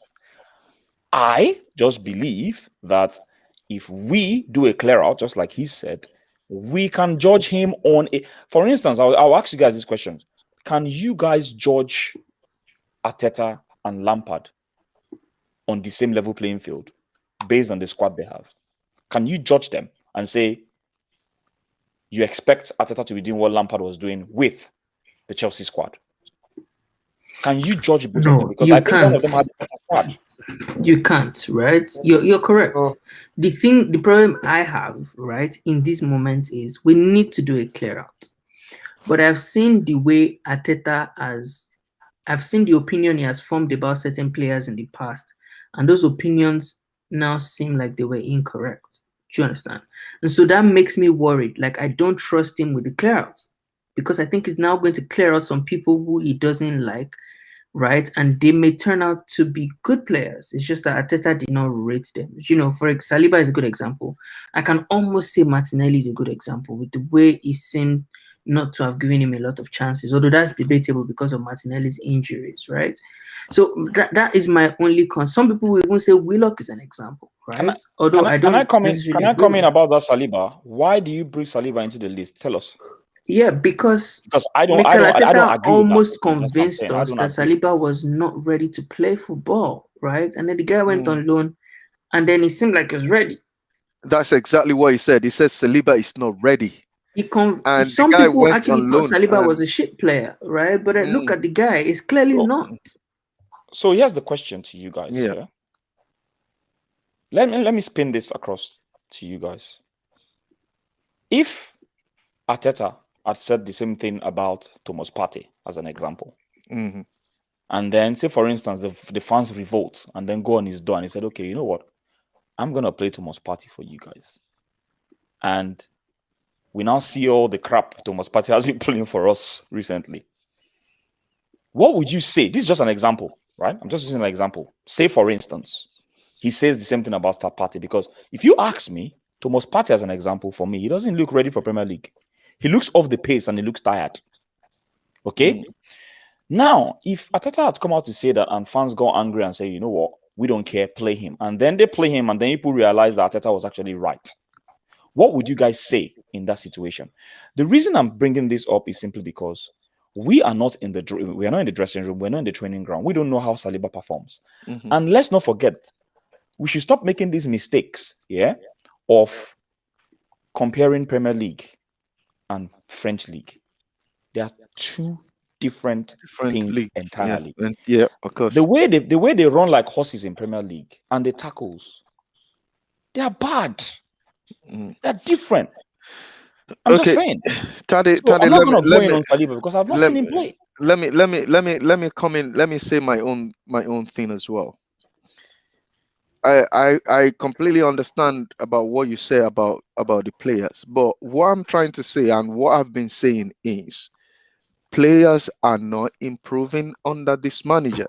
We cannot compare Chelsea players to Arsenal players. If you because of probably the amount of money Chelsea has spent. this on that squad compared to the number of the amount we spend on our squad. But Partey, you bring in Partey as an example. We've seen Partey play. It's true, he might not be ready. He might be thinking that, oh, Premier League is exactly the same thing from where he's coming from. Whereas when he get in there, he sees that the pace of the Premier League is on a high pace, non-stop. You have to consistently run it. So maybe probably he's trying to kind of look. I can, he doesn't. He gave the ball away today, Partey, but it's not like consistently like what he normally I does. thought he did well on a general scale. On a general scale. Yeah, but however, where I'm trying to get to is, and I give that example before, player that that we can see they're a good player, they're not improving. Atata for me, he has never ever because Saka is already in the team before he came. Emile Smith-Rowe is already at the club before he came. Tell me which young player does he give it? He doesn't give any other young player a chance to prove themselves. Can I ask you a question? Yeah, go ahead. There are two questions I'm going to ask you. Yeah. This goes to everybody. In the last 5 years, apart from Aubameyang, how many players have improved in Arsenal? And since the last 5 years, we've had 3-4 managers. How many players have improved in Arsenal? Well, we have what's it called? We have Bukayo has improved. What's his name? Alexis. We have Alexis Sanchez, right? Alexis Sanchez was one of the players that was carrying Arsenal then. I asked a question. Which players improved? Oh, you mean young players? Sanchez was a superstar. You mean young players? Are you talking about young players? Not necessarily young players. You cannot. I don't think it is right to be categorizing Sanchez as someone that improved. Sanchez has always been good. I asked a question. Yeah, but are you talking about young players coming from Arsenal academy or general players? Young or old? Young or old? Yeah. Not superstars. Not players that came with a big, not players that kind of came with sort of, I don't know, a big name and all whatnot, and came to the club. Players in the last 5 years in Arsenal. Okay, let me paraphrase the question. In the last 5 years, have our players been improving or digressing? Tade, the truth is, it's both ways, though. There's almost ways. I don't know. I've thought about it, right? I don't think, apart from like young stars who have come into the team, and you kind of expect them, they're young, they get better. Right, but outside of that, I actually don't think I know any player that has actually improved. Even the Aubameyang you mentioned has always been a prolific goal scorer before he came to Arsenal. Do you understand? So I actually don't think so. I think 5 in the last 5 years. What about Ramsey though? What about Ramsey? Ramsey was in Arsenal from a young age, and he improved. And where is he now? Well, he's gone. He's left, isn't it?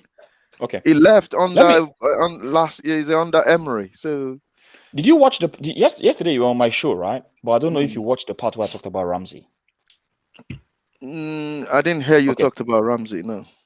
Let me just say this quickly, right? To you guys, and please correct me if I'm wrong. I think, and I'm gonna do a big piece on this. I'm planning a big piece of. I'm gonna speak my mind. There's a video I'm gonna make very soon, and I'm gonna speak my mind about it.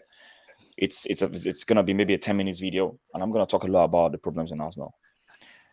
The likes of Ramsey, the likes of Song, the likes of Kleb, a lot of players that left as a cliche, Sagna, Nasri. These are players that I'm not calling Fabregas because I feel Fabregas is a different class above all these guys. All these guys, yeah. I'm not playing. Now, all these guys are the people that we Arsenal fans, especially the young generations that did not have the opportunity to watch the Invincible era. Yeah. All these players, Ramsey, Song, all these players, they were seen as the way Arsenal fans saw these players. They were looking them in the lens of the likes of Lampard and Ballack. That is our number one problem. We are so used to mediocrity that we don't even know what quality is anymore. When these players now go to bigger clubs and meet better players, they then realize how bad they are. Song went to Barcelona when he knew he should have stayed here. He went down. Aaron Ramsey, that everybody is making a hell of noise about, he couldn't make the first team of Juventus. He was in and out of the squad. Many of these players, they leave Arsenal and then they realize, shit, I shouldn't have left. Kleb, as good as Kleb was in Arsenal, Kleb has come out to say, I regret leaving Arsenal. When he got there and meeting the likes of Iniesta and Xavi. But he's not the first person that would say that anyway. Kleb is not the first person that would, He's not the first person that will say that. What I'm just trying to, the only reason I'm bringing this up is the mediocrity in Arsenal. The mediocrity in Arsenal has been there for the last 14 years. Yep. It's been a downward trend. And we were getting used to mediocre players. We don't even know what quality. Well, not me. I'm just speaking generally now. No, but you see, the thing you said, right? Well, while it is true, compared to the Invincibles, right? But what we had then was a very good manager, right? Yeah. Who could bring in these quote unquote average players and raise their level. Some people look at some of the squads we've had over the years, and you're like, how did Wenger take this squad and consistently keep them in top 4? It was working magic, But the truth is that it could be unsustainable, especially when you're now in a world where there's a lot more money in football now, and the teams around you are just simply buying the best players in the world. Thank you. So it's obvious why we could not keep getting top 4, because we didn't have the players for it, and it's obvious why we have now fallen this far, because over the years we have not invested in quality, we have invested in average, and there's only so much you can get out of average. But this is where the problem then comes with Mikel Arteta, is that yes, we agree we're average, right? Arsene Wenger kept average in top 4 for as long as possible before he slipped to 5th. Unai Emery came here and we were average as well, but we finished 5th. We still made the Europa League final and collapsed. Before he left. Right? Before he left, he was having a horrible season and we were in 8th. Because the players let him down. But then we now brought in Mikel Arteta, and it seemed like even what could have been better, everything just became worse. He's been going some like of this. The players that we even thought, we now started to sign some seemingly good players, like Tierney, like Leno when he came in, for example, like Torreira when he came in, for example, seemed like it was going to be a good player. Thomas Partey, for example, and you could even say Willian, right? Because before Willian joined us, the previous season was best player at Chelsea, but like everybody just seemed bad under Arteta, and that's why it's like people are saying, it looks like Arteta has made everybody worse. He's not actually making people better. And it's not his fault. I keep saying it. It is not his fault. As much as I don't want Mikel Arteta to be our manager, this is his first job. You can't expect him to have the facilities for that. It just doesn't. He needs to learn. The problem is, do I have the patience for him to learn in us now? I don't. Because I want joy. I want to win now. I want to live trophies. See, this is where me and you guys kind of don't meet halfway, right? Now, am I patient? I am patient. Do you know why I'm patient? I got a question for you, Tade, after that. Yeah. Okay. Do you know why I'm patient? Yeah. I am patient because I know that the job at hand to rebuild this squad, to get it back to where Invincibles are supposed to be, is a big, big job. Yeah. It's a big, big job. This club is rotten to the core. Yeah. The way the club has been run, the culture in the club, everything has gone down the drain. Yeah. Right? That's one. Now, in answer to your question, is Arteta... No, not in answer to your question. Just to add to what you said earlier on, is Arteta experienced? No, he's not experienced. I'm not stupid. I know he's not experienced. Do I want to focus my energy on that area of how Arsenal is run, the coaching or the management? No, I don't want. What I want to focus in is for the other problems, which I believe is the core problem. And I expanded on this yesterday. In case you guys are not seeing my video, please go and watch it. I said a lot about this yesterday. That the root core or the root cause of the problem we have is not from the coaches or the managers that we have in the squad. It is from how the club is run and the vision of the club. And that rubs up on a lot of players. I'll give you an example. When you go into a workplace and there are certain ways things are done, right? It rubs up on you. It rubs up on you. We had Emery complaining back in the days about Ozil coming late for training. That's not acceptable. We've seen it happen with Aubameyang. And guess what? Aubameyang coming late for training, that's definitely not the first time. Do you think it would have been the first time that he would have done that and then they'll just put him on the bench? No. It's probably gotten up to here for the manager. These are where cultural changes affect the mentality of people in the squad. There are a lot of non-footballing things that actually affect performances of players and the mentality of players that I think we need to focus on as fans. So for me, I feel we should tackle the root cause of the problem. Then the third thing before Mossy Boy says what he wants to say, I was looking at the amount spent in the last 5 years by clubs. Do you believe that top 10, we have Leicester in there, we have West Ham in there, we have Arsenal, of course, we have Man U, Man City, and we also have Everton. In fact, Everton are number 4 ahead of Arsenal. Believe that. So a lot of people are now woke. A lot of people have woken up that, listen, we need to spend big to attract the best players into our clubs. If not, we'll be behind the so-called top 6. So there's so many problems in this squad that I don't even know where to start, but I'm going to expatiate more on it when I do my video. Okay? Yeah. But listen, what do you want to say? Okay, Tade, my question to you now is before I actually say what I want to say, the question I said I want to ask, I agree with what you said that the club has been run badly. So if a club is running badly, why would the club go out to go and get someone that have got no experience? It's part of how they're running the club badly. That is part of the bad decision making. Okay, that's so. Now what I'm saying is, even though if they bring someone that got no experience, we understand that the owner of the club, they're not giving the right tools, they're not spending money, they're not bringing the right player in. But the reason why I'm saying what I'm trying to say is, at least the manager should be able to do. When you're saying that sometimes you said it yourself, sometimes Atata selection sometimes it baffled people. Is the manager, it's not the owner that comes into the changing room and select the people that is going to start on the pitch. For example, people you play, it's not the owner, it's not Kroenke that plays Xhaka on the left back. It's not the one that is playing the players out of position. This down to the manager to be able to play the people in the right position. We understand that the club needs change. We understand the owner needs to go. We need to get someone in that wants to bring people that understand football into the club and run the club the way it should be run. However, the manager is supposed to be able to bring his own DNA, the own, that, like I always said, I watch Arsenal sometimes. I don't even understand the type of formation, the type of tactics they're playing. Sometimes we're losing. The manager has got no clue on what to do to go and win that game. That is the reason why.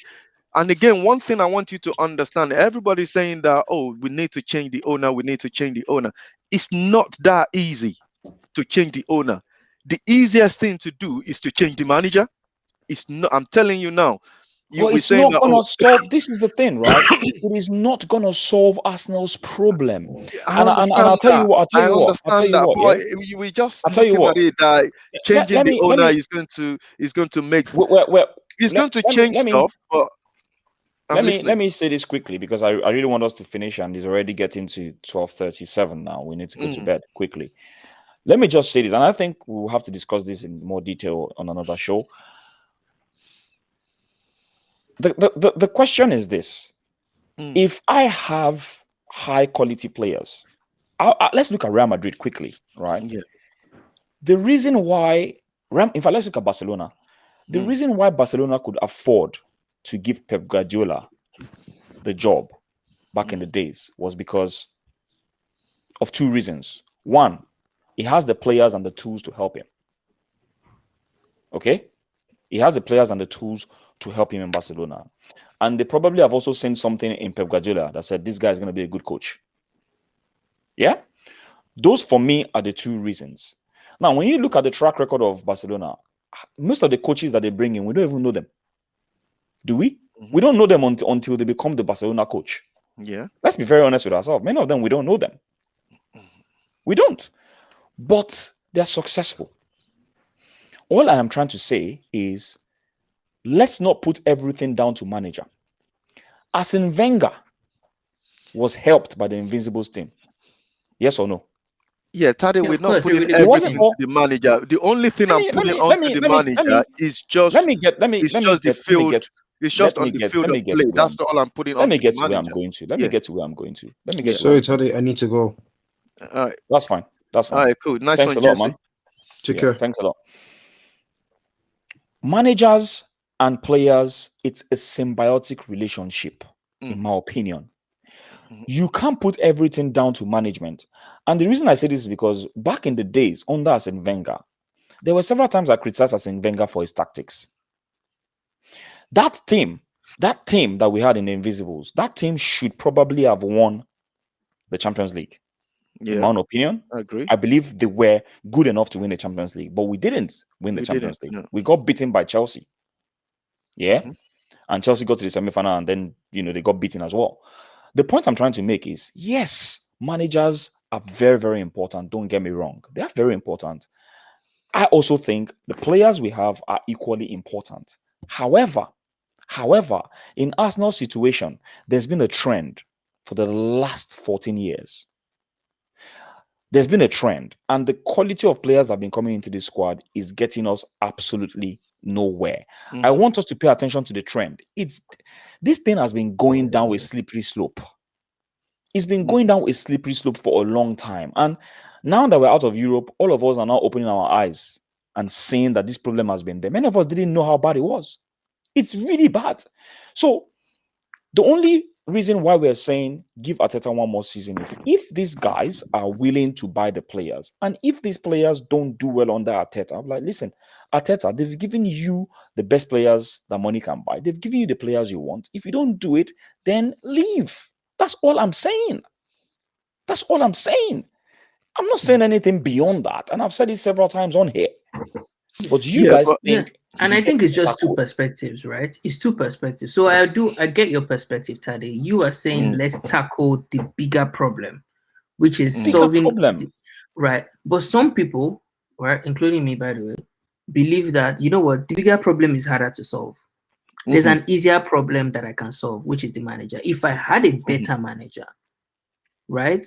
And I imagine a better manager is somebody like Pep Guardiola, for example, right? I'm not saying we can get Guardiola, don't get me wrong, but I'm saying somebody that has Pep Guardiola's quality, even if he's a low-profile guy, right? If I had a better manager, even with this squad, I can do better. Yeah. And the big problem will still exist, but I will care less. Because guess what? I'm not in 8th position. I'm fighting for the Champions League. Do you understand? I mean, when I think of Tade's perspective, embarrass ourselves. We're going to embarrass ourselves in Champions League. Tade's perspective as well is saying is, even if you had a better manager, if you don't improve the actual squad, there's only so much the better manager can do. And I agree with you. But I don't think we should be this bad. But that's exactly... You know what, you hit the nail on the head. What I'm saying, I think you get me. You actually get where I've been coming from. We want you guys want a quick win. I don't want a quick win. I want the actual problem to be solved in its entirety. But Tade, if you say you're patient, I agree. You want to be patient. Okay, let's say everybody wants to be patient. If we want to be patient, we shouldn't be bringing a novice into the club to come and manage the team. Let's just say every Arsenal fan said, okay, we want to be patient like you want to be, Tade. But if we want to be patient, then we don't want a novice, somebody that got no record of managing any club before, to come and manage a club like Arsenal. No, because we say, okay, we are agreed to be patient, but at least I don't even agree to be patient though. No. I'm just giving us an example. What I wanted that Europa League so badly. I was so hot when we lost. To do what? To do what? I don't know. Just give me trophies. Let me just win trophy. Just win trophy. Even to go Wait, we to go know to that if Champions we League go and to the embarrass ourselves, Champions League, we know that if we go to the Champions League, we embarrass ourselves. we're gonna We get embarrass ourselves. embarrassed. I remember But Bayern tore us apart like the last few seasons in the Champions We're League. gonna embarrass. We were That's still what I'm glad to saying. go We're gonna back. embarrass. You know, let's Really? go. You want to go back there and get beaten 10-2 under Arsene Wenger? We got beaten 5-1 in the first leg. We got beaten at final 5-1. Come on, guys. yeah. Let's move on, guys. It's getting late.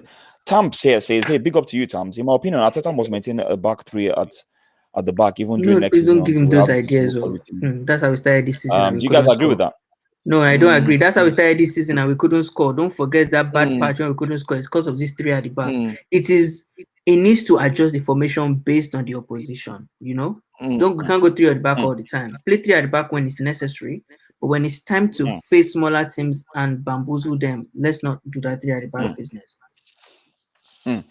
Randy Viper here says, "Tade, if you were a new owner buying Arsenal, would you keep Arteta? Be honest. Now, if I'm the new owner of Arsenal Football Club, the first thing I'm going to tackle, and I'm being very honest here, I'm not trying to defend anything. The first thing I'm going to do, if I really love my club, is to go out there and demand for the best players in the club. I'm going to get rid of at least 10 players from this squad. 10. And you will leave an experienced manager to manage them. 10. I will still give Arteta time. Why? Because I believe the guy understands football. But I'll give him a condition. And I'll say, listen, I'm giving you all the tools, so there's no excuses. I'm giving you all the tools. There is no excuses. Zidane had his first managerial job in Real Madrid. Pep Guardiola. Yeah, but from the youth team. Let me get to where I'm going to. Let me get to where I'm going to. Pep Guardiola and Zidane had their first managerial job. But the difference between them and Arsenal is they had winners in the squads that they managed. That is a big difference. Do you think if Zidane's first job was this Arsenal squad, do you think Zidane will have won the Champions League 3 times? Of course not. If Hansi Flick's first job was this Arsenal team, do you think Hansi Flick would have won the Champions League and won the Super Cup? Try to understand where I'm coming from here. Our squad is not Champions League winning squad. You need to understand this. It can be Europa League winning squad. It's what we're saying. So I know you can't win the Champions League with this squad, but at least give me the Europa League now.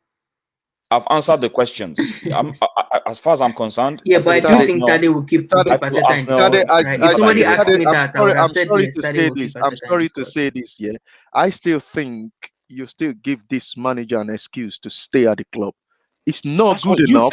No, the manager is not good enough. It cannot push the team forward. It doesn't have the experience.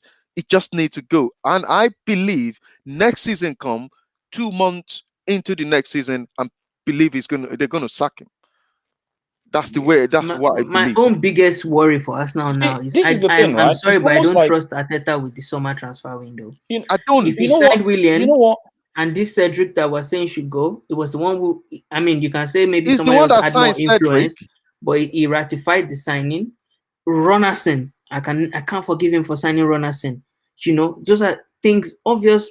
Errors in judgment, and I'm like, I don't trust this guy's judgments with signings. I'm sorry. You see, this is what does my head in, right? When I say stuff and I try to be logical, you think I'm only trying to back up what I've said in the past.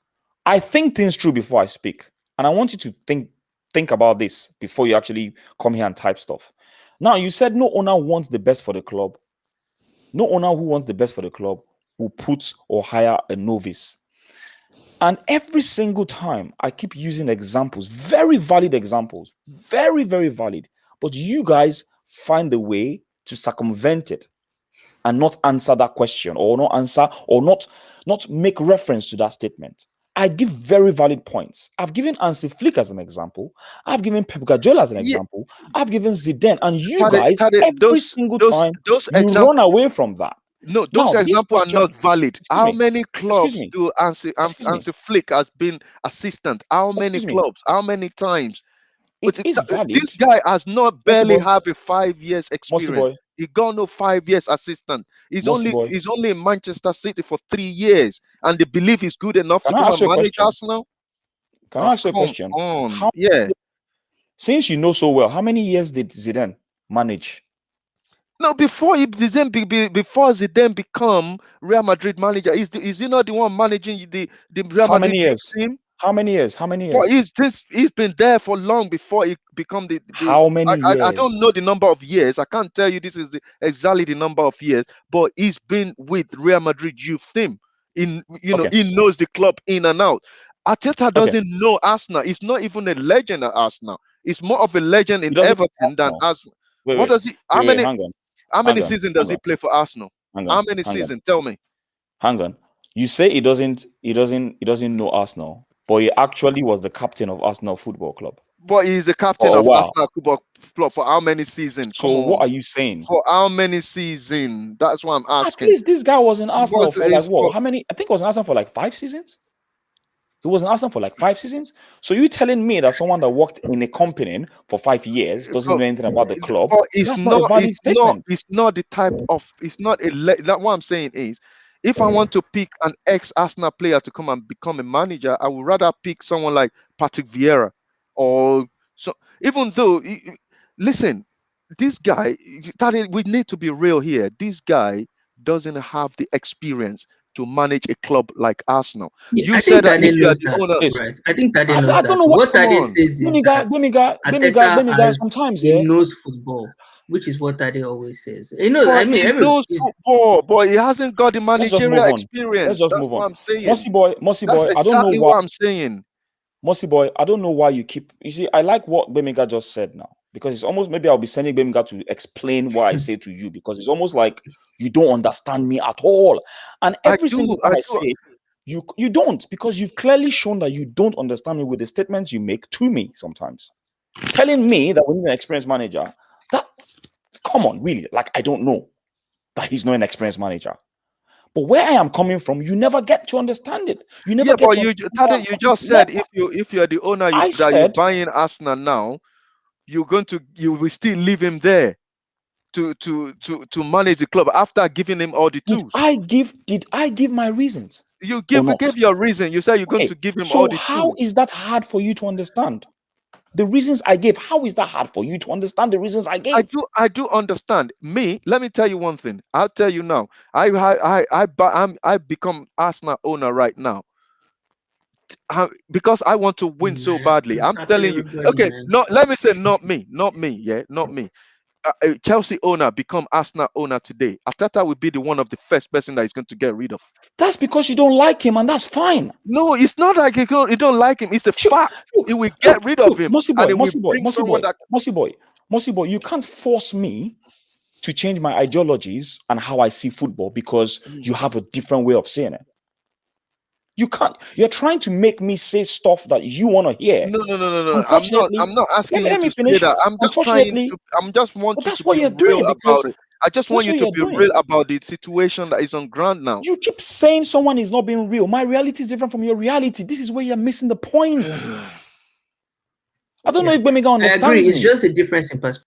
My reality, right? So, my reality and perspective of things. If Tade was the owner, he's going to take the risk with Arteta and say, you know what, I'll give you good players. Let's see what you can do. Some of us aren't. I think it's just a difference in perspective. Thank you. It is a different of approach and different way of saying things. And it's almost like you have a problem with that. Let me tell you something. And I'm going to give you a lot of reasons. Before this guy came to Arsenal, there were a lot of things being said about him. A lot of wonderful things being... Let me finish, please. There's a lot of wonderful things being said about this guy, right? Now, I don't think those people are stupid. I don't think Sane and what's his name? Sane is stupid when he actually bigged up Arteta as the reason he's improved as a player. I don't think Sterling is stupid when he said it was the reason he improved as a player. What did you expect them to say? I don't know. No. These people, he's their coach. What did you expect them to say? Excuse me. They have how many players in the squad? These guys specifically came out on their own to actually speak about him. You can tell. Okay? So now, going by what these people have said, then there's probably a valid reason for me to say, okay, do you know what? Let's see what this guy has got. Let's see what this guy has got. I got a question. But that will also just be good PR, right? Because I think Arteta's PR strategy is great, man. Like he I has good I PR. want to ask you a question, Tade. Just a question. It could be good PR. We never know. We're never gonna know the truth. Okay, Right? I want The to same way, ask a the quick same question. way, let me, hang on. The same way other people are gonna say stuff that Mossy Boy can jump on.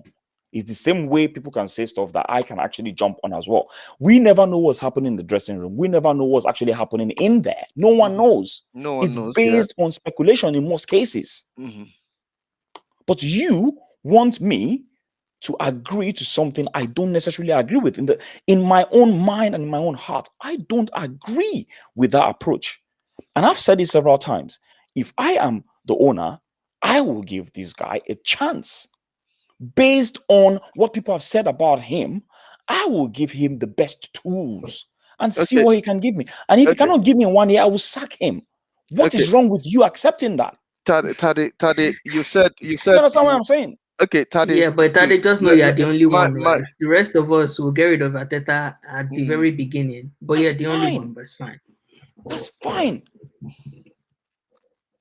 Okay, my question to you is, for example, on LinkedIn, like, right, they say if people see you on LinkedIn, they can say, okay, we want some of your friends to give you a good review about you, and they can give you a job.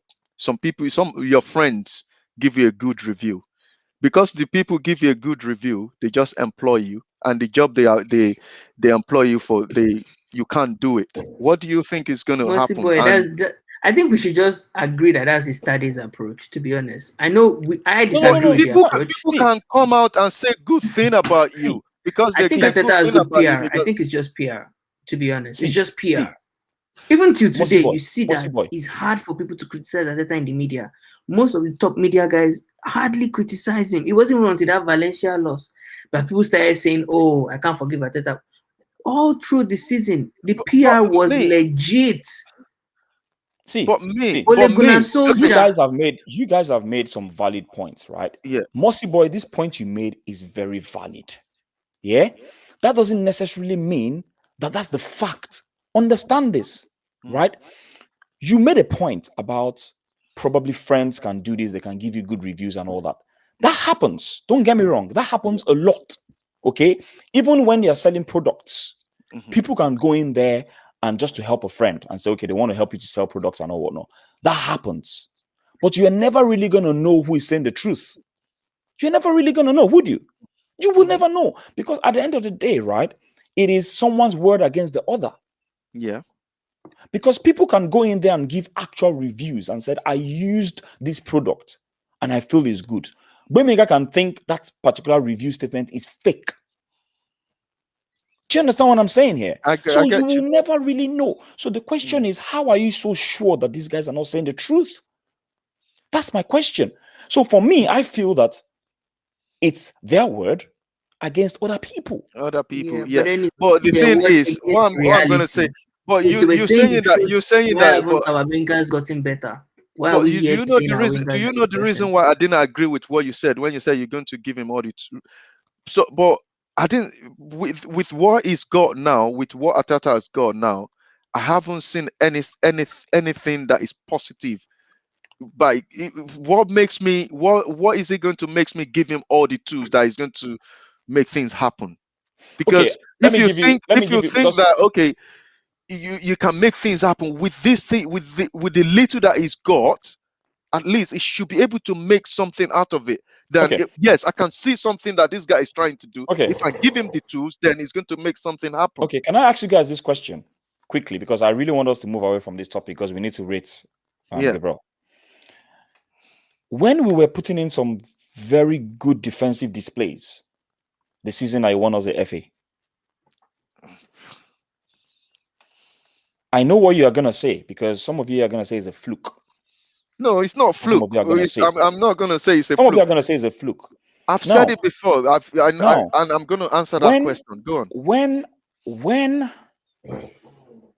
he put in a very good defensive display and was playing defensive counter tactics, and for some weird reason, the players were responding to him. I don't know what entered them, but they were responding and they were doing very well against Man City, against Chelsea. Then we took that same form. We played Liverpool.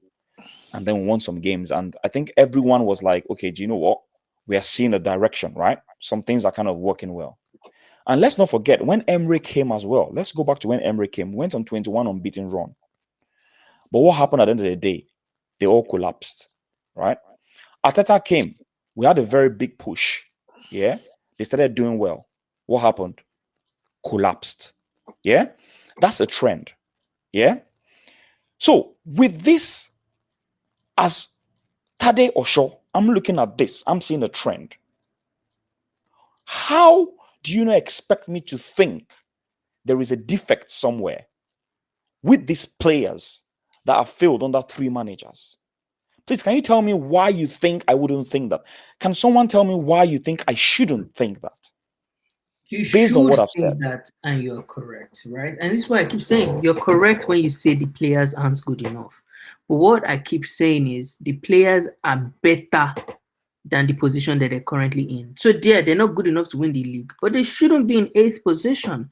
And that's what we're saying. Like, the manager is not achieving the optimal level from these players. And that's my opinion.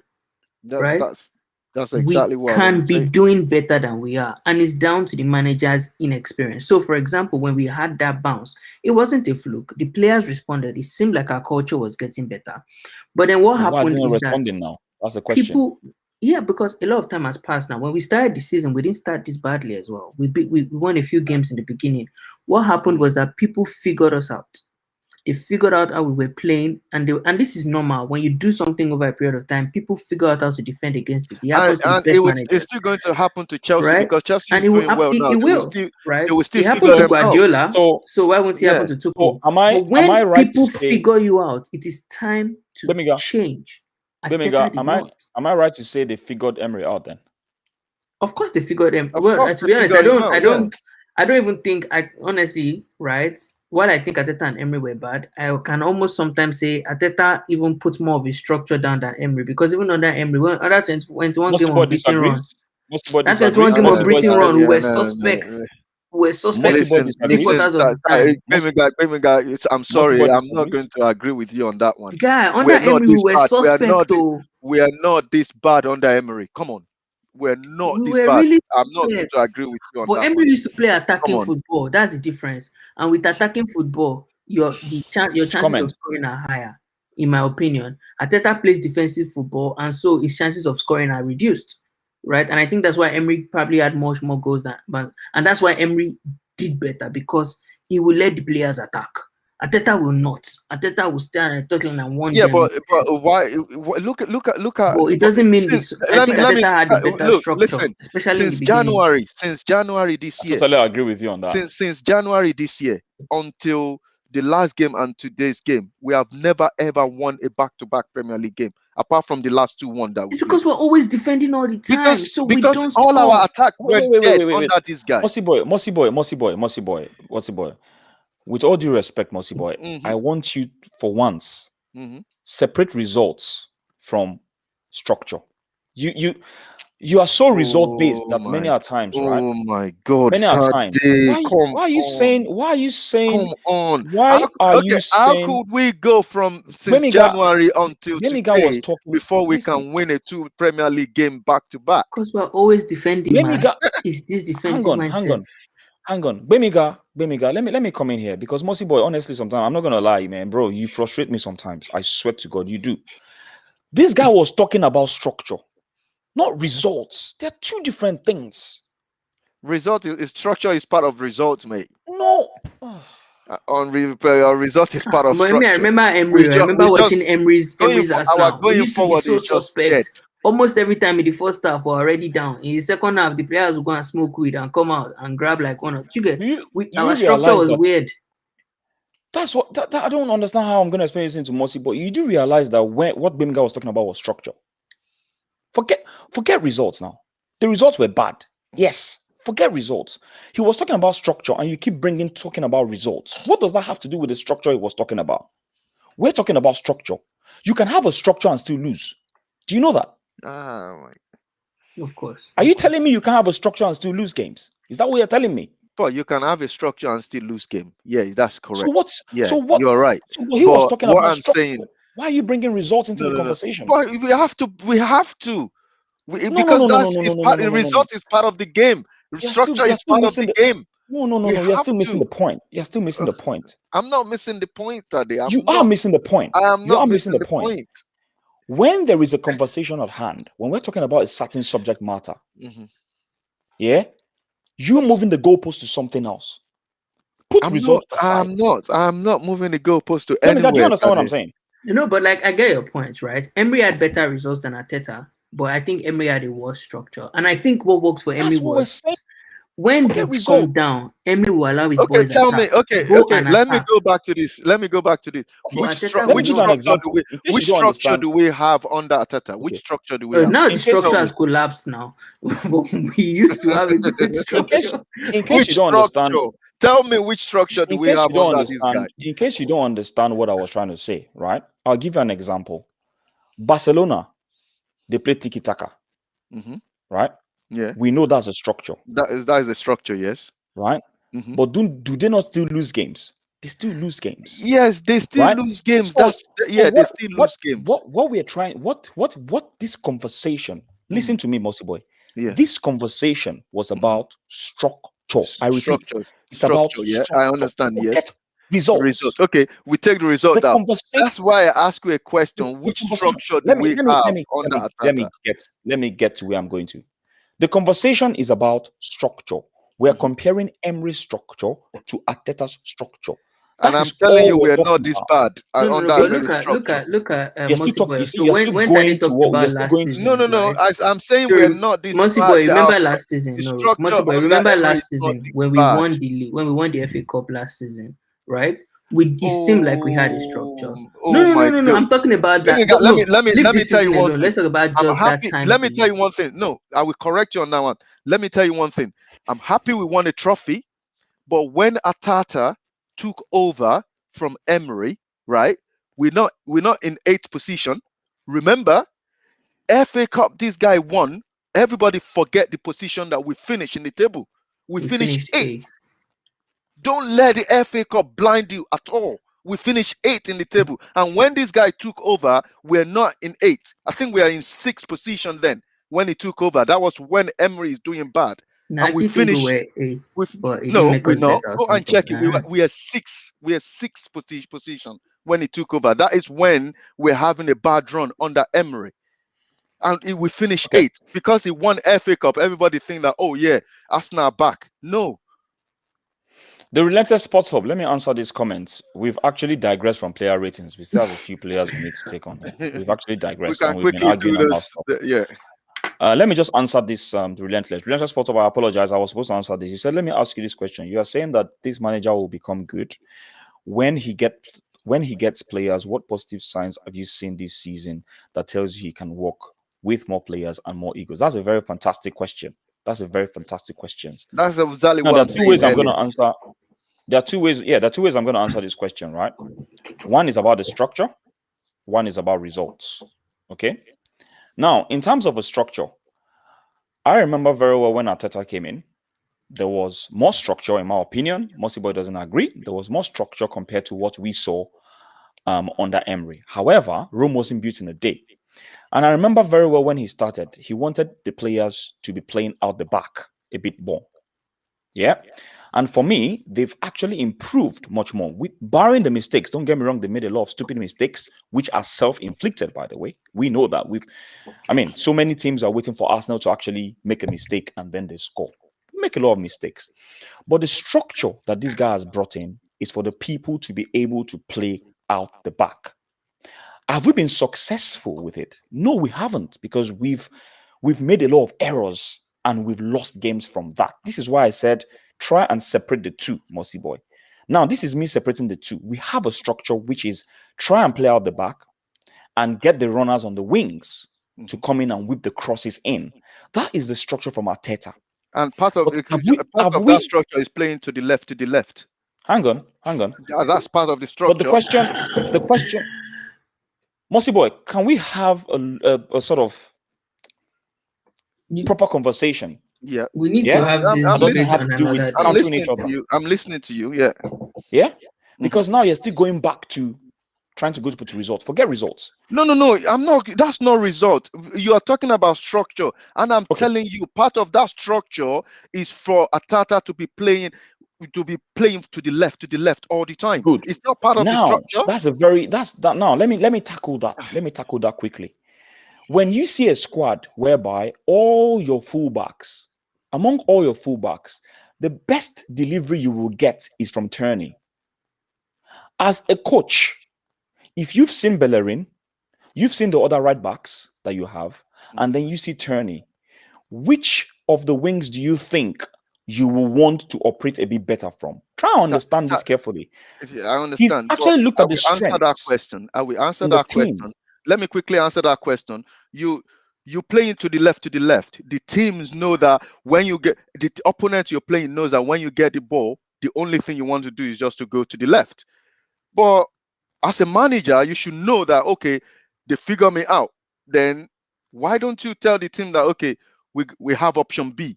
If they figure us out, we want to play to the left. Why don't you just switch it? Look, even though we have a bad player on the right, just still go to the right and see what sort of...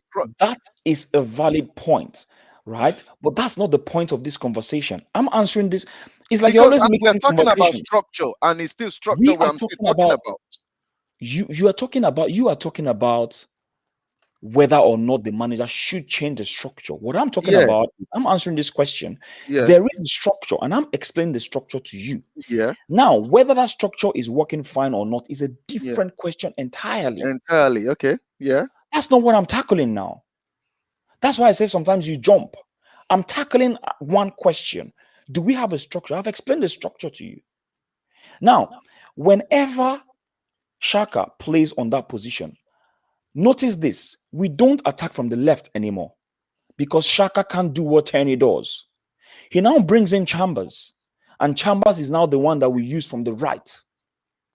I'm explaining these things to you because this is what I've seen. In case you haven't seen it, this is what I've seen. This is what I've read. Okay? Now, that is the structure. Now, he's asking another question. When he gets players, what positive signs have you seen this season? What I've seen is the fact that he has a structure at hand, and I believe that with better players, they will be able to execute some of those patterns of play a bit better. That is my own argument. That's how I see it. Okay? So that's all I'm going to say about that. In terms of whether he's going to manage more egos, I don't know. To be honest with you, I don't know. I can't give an answer to that. I don't know. We'll wait to see. Because at the end of the day, you never know until you actually give someone a job. I don't know about that. So I'm not going to respond to what I don't know. I don't know how he's going to be able to manage egos. That's left to the relationship he has with the players. But then again, whether we like it or not, the players I saw today were actually fighting for Arteta. I don't know if you guys agree. They were. They were. Honestly, I really hope we don't find out if Arteta would do better with better players. Sorry that I'm laughing. That is very funny. Trust. I don't so you're telling me these players did not fight. Very funny.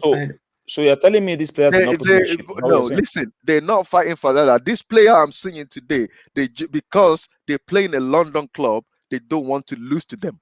That is the reason why. It has nothing to do with the manager.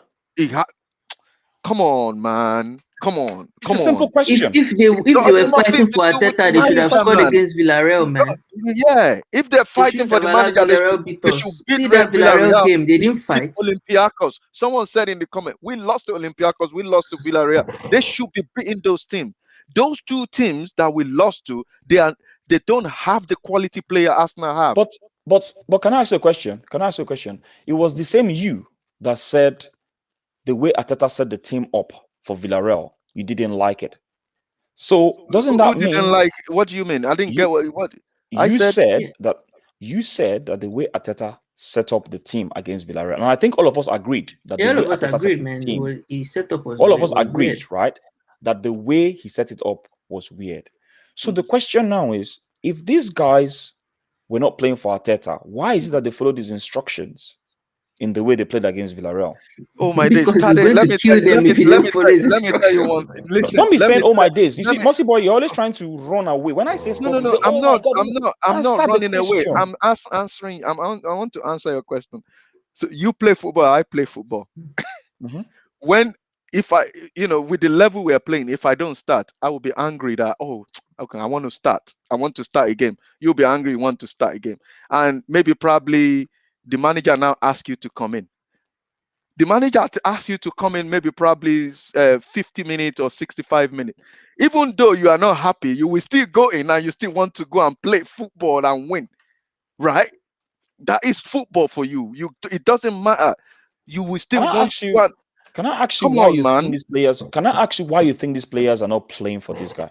Please give us a logical explanation. Because they are not playing for me. First of all, let me tell you one thing. Logical explanation. Don't tell me that they're not playing for him. Yeah.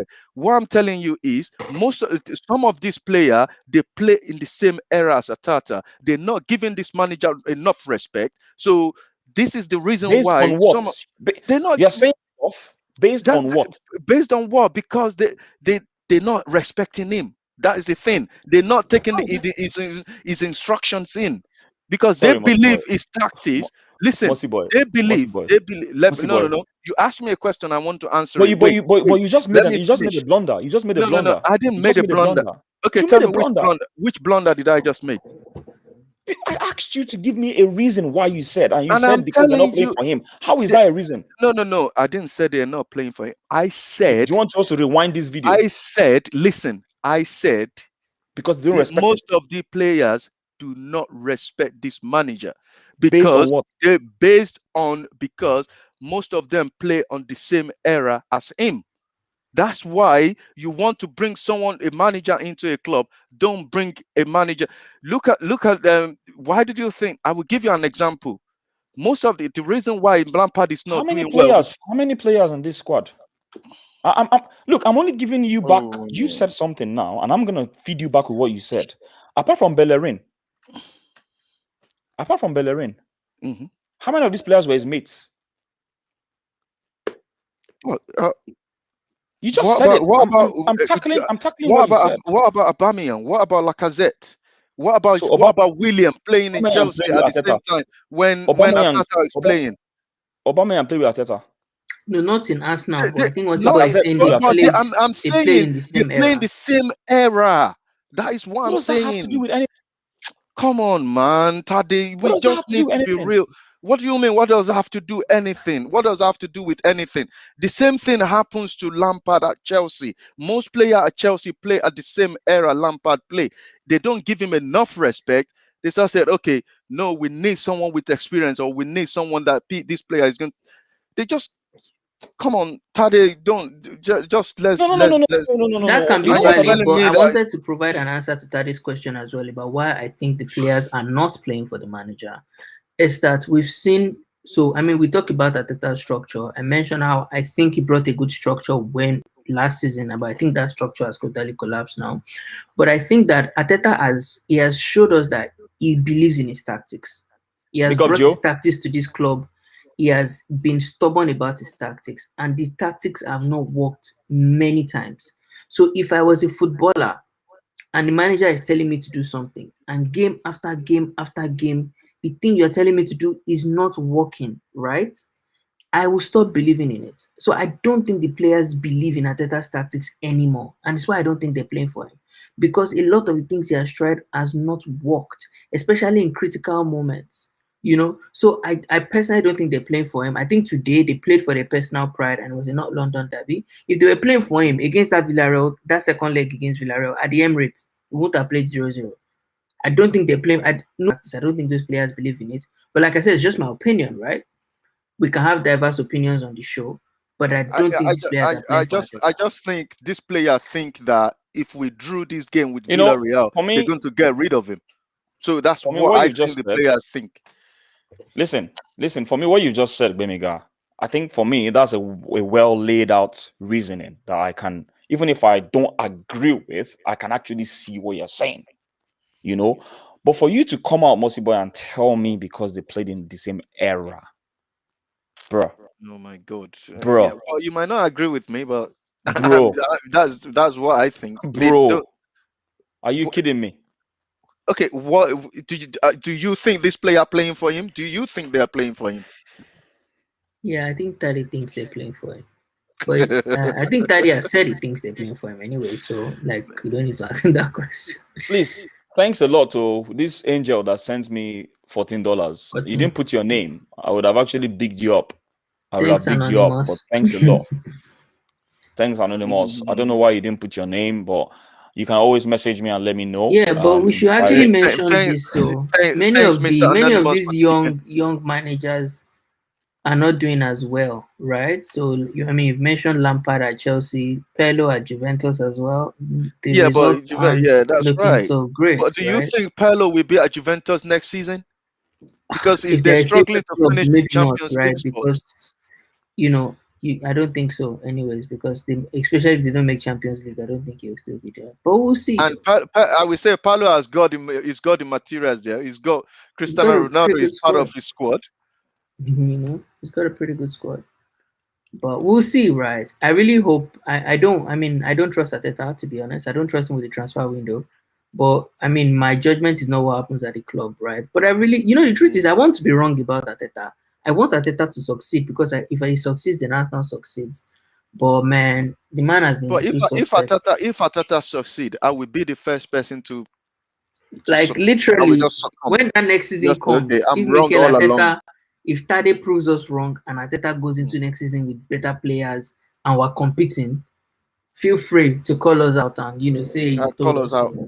Like I gave Tade an example the other time. You see, when all our Americans wants to go to Europa Super League, I said something that everybody should go and apologize to Mathieu Ozil when they slate him not to take a pay cut. You can see these people, they're more about making money than, because he said, this guy categorically said, okay, it's not like I don't want to take a pay cut, but let me know where the pay cut, my money you want to be cutting, I want to know where it's going. But everybody just started slating to Ozil that, he's the senior player at the club, he's the first. He doesn't say he doesn't want a pay cut, but he explained himself, like Tade always explained himself, but people refuse to understand him. But that's why I said, now you can see that the owners actually more greedy than Ozil. The owners, man. But yeah, actually. Big up to you, Psycho Vibes. Listen, let's rate Gabriel quickly and let's move on. Birmingham, quickly. Gabriel, part of the defense that kept a clean sheet, put himself on the line a few times. I was really worried because there were like 2 or 3 different times that Gabriel could have given away a penalty in that game. It needs to be actually just one. More the other one was Murray.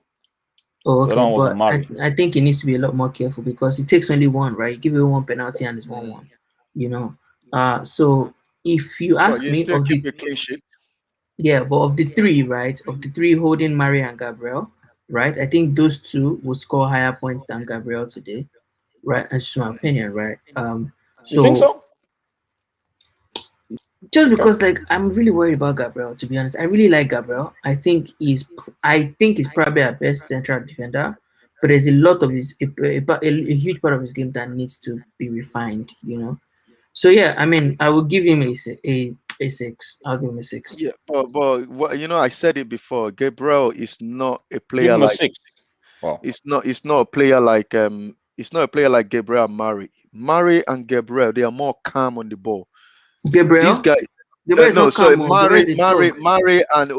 and what's his Rob Holding, they are more calm on the ball. But this guy, it just is more of, I want to be aggressive. I'm a defender that is so aggressive. So we cannot judge him based on that. If I'm rating it, he kept a clean sheet tonight. He defended really well. I would probably give him a 7 if I'm rating him. Honestly, I don't see any defender that's not gonna get a 7 if it's me. If I'm rating, I don't know why you give him a 6. Okay, no, we can. I was just, I honestly, I feel like if one of his mistakes had gone sideways, then we gave away a penalty, and that for me is really scary. That's fine. I need us to rush now through this quickly, not too much talking. Party for me 6 today. 6K. Why? I'm surprised. Because he played a little bit better than today, and him and El Neni, they control the midfield a little bit, but they defend really well in front of the back three. So, I give him 6. Yeah, 6. I give him the same number as his partner, 6. That's El Neni. What do you mean? El Neni got 6. No, and then he got 6. I gave him 6 as well. What do you mean? El Neni got 7. How can the man of the match Well, get I could say 6, not 7. If you give him and then he 6. Yeah, 6. This guy, honestly, this guy got the man of the match. Anyway, it's not my man of the match. I don't know, man. So what are you gonna give him? Honestly, apart from not 7, a couple of 6. mistakes, I'll give him a 7. I said 6, not 7. Tade wants to give him 7. I don't know how you can. Honestly, do you know how much he really helped the defense today? Going into that 18-yard box. Yeah, it does, but it's 6 for me. Trust. Okay. I really want to see these players do better, man. I really hope. Odegaard, I don't know how you guys did this rating. Odegaard, this one, Odegaard did not have a good game, if you ask me. He didn't have a really good game, right?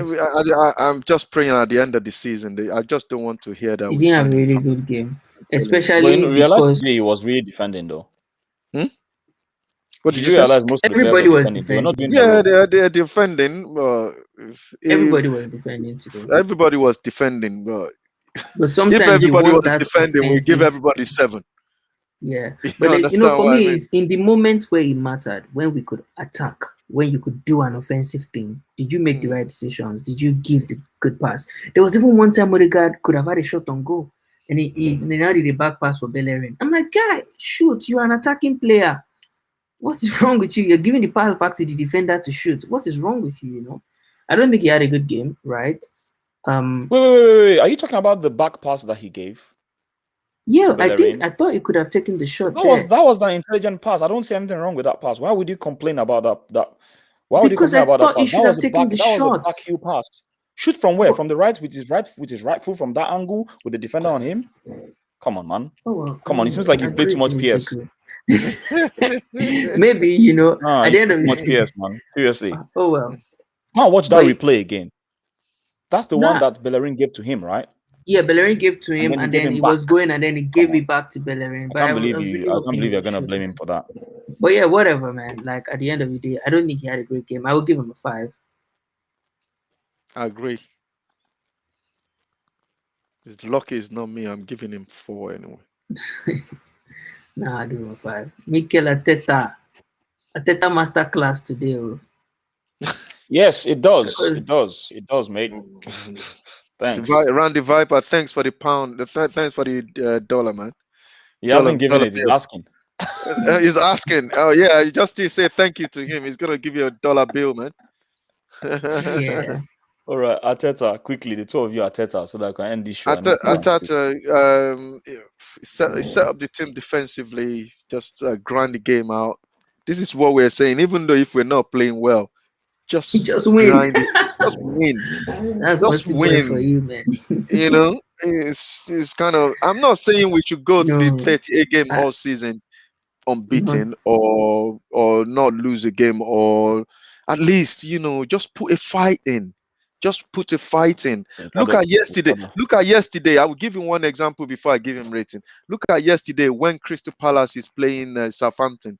Crystal Palace, they throw everything to get an equalizer. But Southampton just break the score. But nobody is going to blame them for throwing everything because they want to get something out of the game. But we like... Can I ask one question? Yeah, go ahead. Yeah. I want you to be very, very honest with me. If we throw everything in games and we lose 5-0, are you gonna come here and you're not gonna come here and rant? No. You're not gonna come here and rant. No. Tade, let me tell you. Let me say something. Because you're very emotional. No. Wait. What I'm saying, throwing everything is, for example, now like that Villarreal game. If we we're looking for one goal. If we need a draw. Yeah, fine. You just keep the draw. If we are losing 1-0 and we need one goal At least just throw everything forward, and if we come back and end up losing that game, I'm not going to be angry. I will just say, okay, yes, at least we threw everything at that game. We're just unlucky not to score. But look at that Villarreal. We need one goal, and we just sat back as if we're the one that is winning. You know, that's what makes people not like the way sometimes these guys set the teams up. From the from the first whistle, we should always do what Liverpool do. The first 30 minutes, they they said no. They play every game as final. Honestly, so you guys what are would you rate expecting. Ateta, Mossy boy? Well, for today's game, I'm not, because if I want to rate him with the feeling I got, I'm rating him on today's game. On today's game, I'll probably, with his master class, I'll give him 6. But you're supposed to rate him in today's game anyways. Yeah, I on don't know today's why game. you Yeah. come here and rate him on another game. So I don't know Well, why what about Birmingham? I you said, do realize because I like him, I gave him you do realize this is the reason why you and I argue a lot, yeah? The reason we argue a lot is because I believe you rate with prejudice. You rate with so much prejudice that you don't. Yeah, because many a times you come here, you rating the team based on what they did last week. You do that a lot. I don't. And you know what I'm saying. Tade, listen. Like what Birmingham said last time. This team hasn't done nothing for us. Why do you expect us to give us? Why do you expect us to be giving them 8, 9? No, it's they called haven't done nothing. No. But Mossy boy. Come on. There's time for everything. There's time There for is everything. time for everything. You guys, no, I get you guys on here so we can rate objectively. Forget emotions. Put your emotions aside. Do you guys really think I'm not as angry as you are about the team? I am. I hope I so, am. Tade. And these guys are sending me messages about paying membership. I've been paying so much money for this team. Do you know how much that hurts me? But that doesn't mean when I'm rating, I will throw away every value I have because I'm angry. No. Let's rate objectively. We can get angry later. That's all I'm here for. Do you know what I mean? I hear you, man. I hear you. All right. That's all I'm saying. Birmingham, what do you rate him? I think he set up the team to defend. I think his objective in this game is don't lose, right? And I don't think that's a bad objective. It's Chelsea at Stamford Bridge. It's not London derby, don't lose. And we were lucky enough to get a goal. And his ability, he did well to keep to keep them out and make sure that we didn't score. I mean, we had some luck as well. They didn't score rather. I mean, we had some luck as well. By the end of the day, his defensive setup works today. And for that, he deserves some credit, right? And we did win the game, so I would give him a 7. So let me get this straight. He gets a 7, he gets a 6, and I believe it's simply because we won the game. What if? No, I think it's because he lost the game by 1-0. Because the way he set it up. I think his setup worked for what he wanted to achieve. He didn't want to concede, and he didn't concede, so it worked. If Gabriel had given away a penalty and we conceded, will I give him less than 7? Is that this question? But listen, if we concede, the setup do not work now. What is your question? I said. What is your question? I just believe you guys. The end justifies your rating for you. I mean, for you guys. Okay, Tade, what will you give the manager on today's game? What will you rate him if you want to rate him? No, I agree with Birmingham. I'll give him a 7. I agree with Birmingham. What I was saying. Yeah, but 6 is not bad. 6 is C. You got C if you have C in mathematics or English. Why do you want to go and resit your exam again? You understand what I mean? So between 6 and 7, they are both C. So, oh my God. Right. Okay. So I saw your Randy Viper. Where's Randy Viper? I saw your super chat. Okay, I did see, but you didn't use the link that was in the live chat. You used the other link. I've got 2 links. One for the other shows that I do, a late night football show, and the ones that actually pop up through But they stream post those elements. to you anyway, so don't worry about it. Yeah, they both to me, but Yeah, that's right. Thank you, Randy Viper. yeah, thanks a lot. Randy Viper, Thanks a lot thanks, for the man. donation. Thanks. And there were a few things he said on here, okay? And I'm just gonna read them out. And this is about you, Mossy Boy. So thanks a lot. He said, wait, someone said Mikel Arteta donated.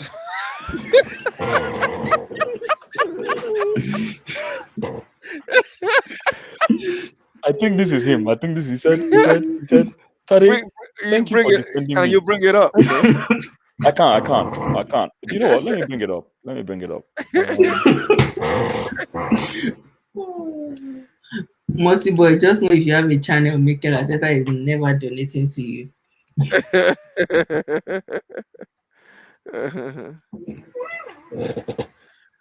To be honest, I would say the truth. Yeah, I don't hate Mikel Arteta. I'm saying it from the heart now. I don't hate Can you him. guys see it? Let me bring it up. Yeah, it's just because it doesn't have the experience to yeah. Yeah, we can see it. The one at the bottom, I'm sure it is him. He said, Tade, thank you for defending me. I deposited a $2 payment. I will give you the rest £9,998 tomorrow. Mossy Boy, you don't know what you are talking about. Tade is right. He's always right. Mossy Boy out. Then Randy Viper then says, and I think it's Randy Viper that's Mikel Arteta. I think it's, I'm not sure. He changed his name to Mikel Arteta. I'm not sure, but I think he's right. Arteta out. Tade, you need to show Mossy Boy more respect and acknowledge him. He is very knowledgeable. Big up Mossy Boy. Listen, I'm not disrespecting Mossy Boy. We just disagree on certain things. It's just a discussion. That's why, yeah. We just disagree on certain things, okay? And if he comes across disrespectful, well, I'm sorry. No, it's okay, man. Oh my God, Tade, you in cahoots with Arteta. You are the one that wrote that nonsense. I know for a fact. You are definitely the one that wrote that nonsense. I know. But listen, it's all good, man. It's all good. It's all good, man. Listen, we need to round up, man. I've got work tomorrow, man. This is already same.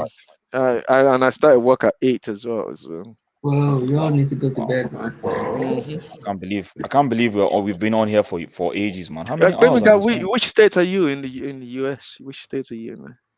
Maryland. Maryland. Okay, all right, cool. Because I normally come to I will be coming probably in December for Christmas, so I'll probably hit you up for some. Man, look, I've been looking for you on what's it called, Instagram. I can't find you. I just want to. Oh, okay. So we can exchange numbers, you know. Oh, okay. I think I don't know. There's a chat here, so I can drop my handle, but it's Bimiga_OG. Oh, okay. Bimiga_OG. My phone is not here, but I will grab that. I will send you. I will send you a request to follow you anyway. All right, man. No problem. Yeah. All right. Cool. All right, Randy Viper. Thanks a lot for coming on, and thanks a lot for always being here. Even if it's just really funny, yeah. He said gonna get more strength than Arsenal squad. Listen, with your picture, this picture that I'm seeing, you really love the gym, don't you? You really love the gym. I can see it. Do you know what? Honestly, it's just really funny, right? And I have to say this right here. Most of the people that come on my channel don't agree with me, which is weird.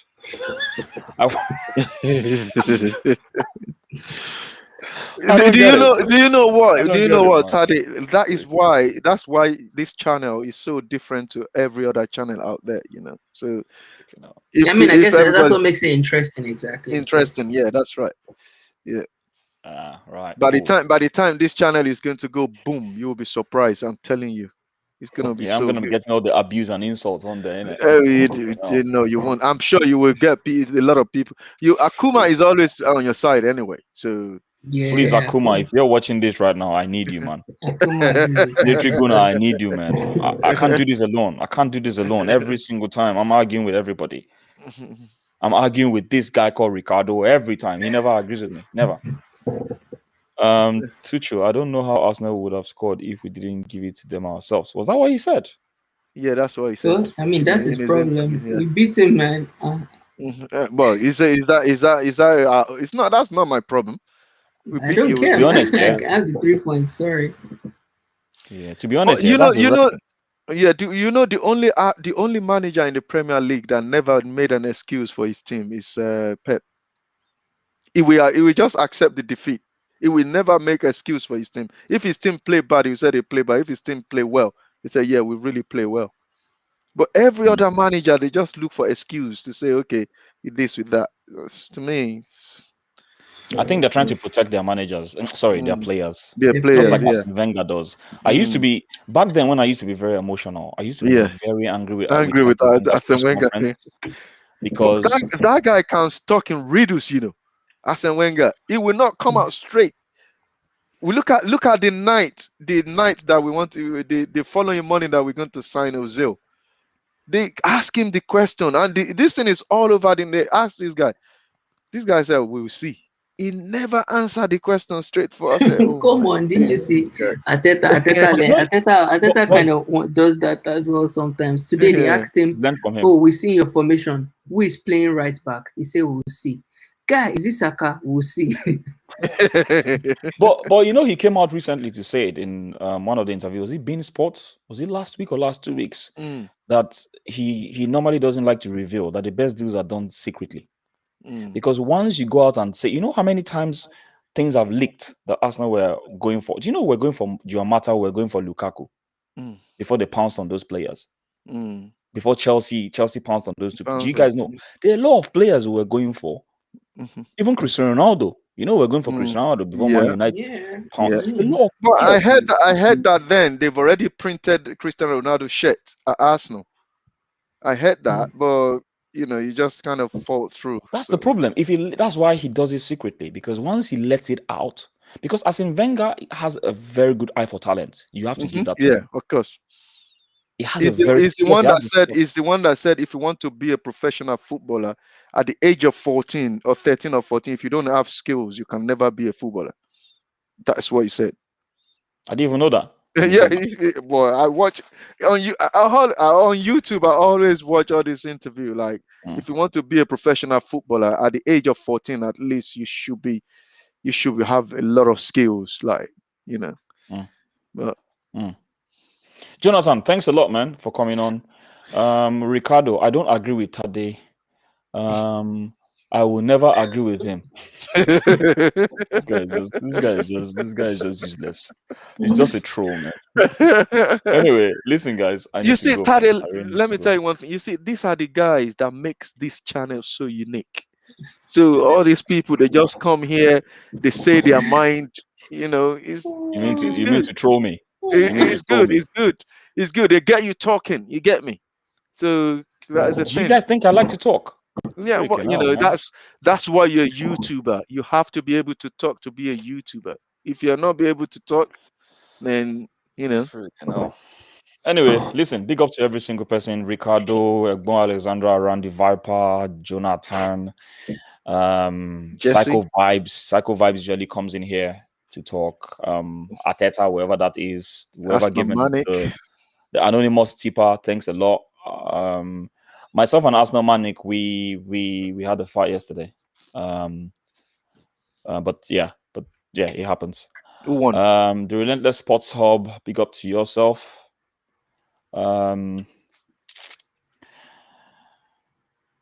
Yeah, I mean, look, I don't want to talk much about what happened yesterday, but it happened. It's just been building up.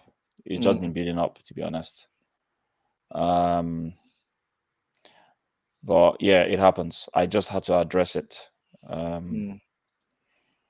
Ricardo Tade Manik is a good guy. Yeah, look, listen. Let me just say this out here, right? He's been one of the few people that normally comes on the show. And the truth about the matter is, I really appreciate the fact he comes on the show. Maybe yesterday, he's made some statements in the past, and many a times there's so many statements that come on here that I ignore, right? And I think maybe yesterday I was not just in a good place and I wasn't ready for that. Because he said something I felt was a bit disrespectful to me, and that was why I snapped and I said exactly what I said. And I wasn't joking when I said exactly what I said. And I just thought I should let him know what I felt about it, because sometimes he makes some comments that I felt were a bit disrespectful to me. And this is the thing. I am very open to people disagreeing with me. I think you guys have known for the past few months I've been doing this. I'm very open to. But when you then use some words, saying something like I'm talking gibberish, that actually got me very, very, very, very angry yesterday. And I had to address that. You can say you disagree with me, but don't come and say stuff that's really going to, get me very mad. And maybe, just maybe, if that was the first time I was doing that, I would have let it slide. But several times he made some statements that just got me very pissed. So if Arsenal Manic is watching this or anything, listen. I was really pissed with you yesterday, and that was why I said what I said. I don't know you personally, but you seem like a good guy and everything. But I just had to say what I said yesterday. And I would definitely love to have you back, because everyone really makes this channel. There is no doubt about it. You're one of them, and I've known you from Claude's channel. You always come on Claude's channel. You make some good comments and all that. I thought just maybe it was just a bit too much for me yesterday, and maybe I overreacted. I don't know. But listen, yeah, let bygones be bygones, I guess. Yeah, David just said we forgot about him. Big up, David. Nice one for coming on the show. Anyway, where is he? He just said pidgin English. you know, go greet me. No vex. I don't know say you did here now. I don't know say you did here. You all of them are no talk now. No talk. Yeah, I just want to quickly say something about Manic as well. We're human anyway. Things like that can happen anyway. Yeah, and in everybody's life, we all have a best friend anyway. And if you're saying even your best friend, you disagree with each other, you fight. We are all you come back and make up, you carry on. Like what Tade said earlier, let be bygone be bygone. You're part of this channel. Just come back in, and we just get on with the thing that we do as normal anyway. Yeah. All right. Yeah. Ricardo A is like that to me, to Terry, to Diesel and others. Yeah, I mean, look, at the end of the day, you guys know him. I don't really know him. You see what I mean? And, at the end of the day, my reaction is based on my perspective. At that time, it's based on my perspective. And I just felt it became a bit too much for me to handle. And I kind of just snapped yesterday. But listen, Arsenal Manic, big up to you, man. Okay. I have to go, people. I really do. I really do, people. I don't know. I think you guys need to sleep as well. Look at the time. Yeah, that's right. Yeah. All right, guys. All right, cool. Baby guy, I will send a follow. I'll follow you on LinkedIn then, and I'll send you a message anyway. Yeah. All right. Awesome. All right, cool. Nice one. All right, guys. I'll talk to you guys later. Everyone, it's your boy, the Blunt Point. Lovers be lovers, haters be haters. I'm out of here, people. Take care, everyone. All right, cheers. Cool. Bye.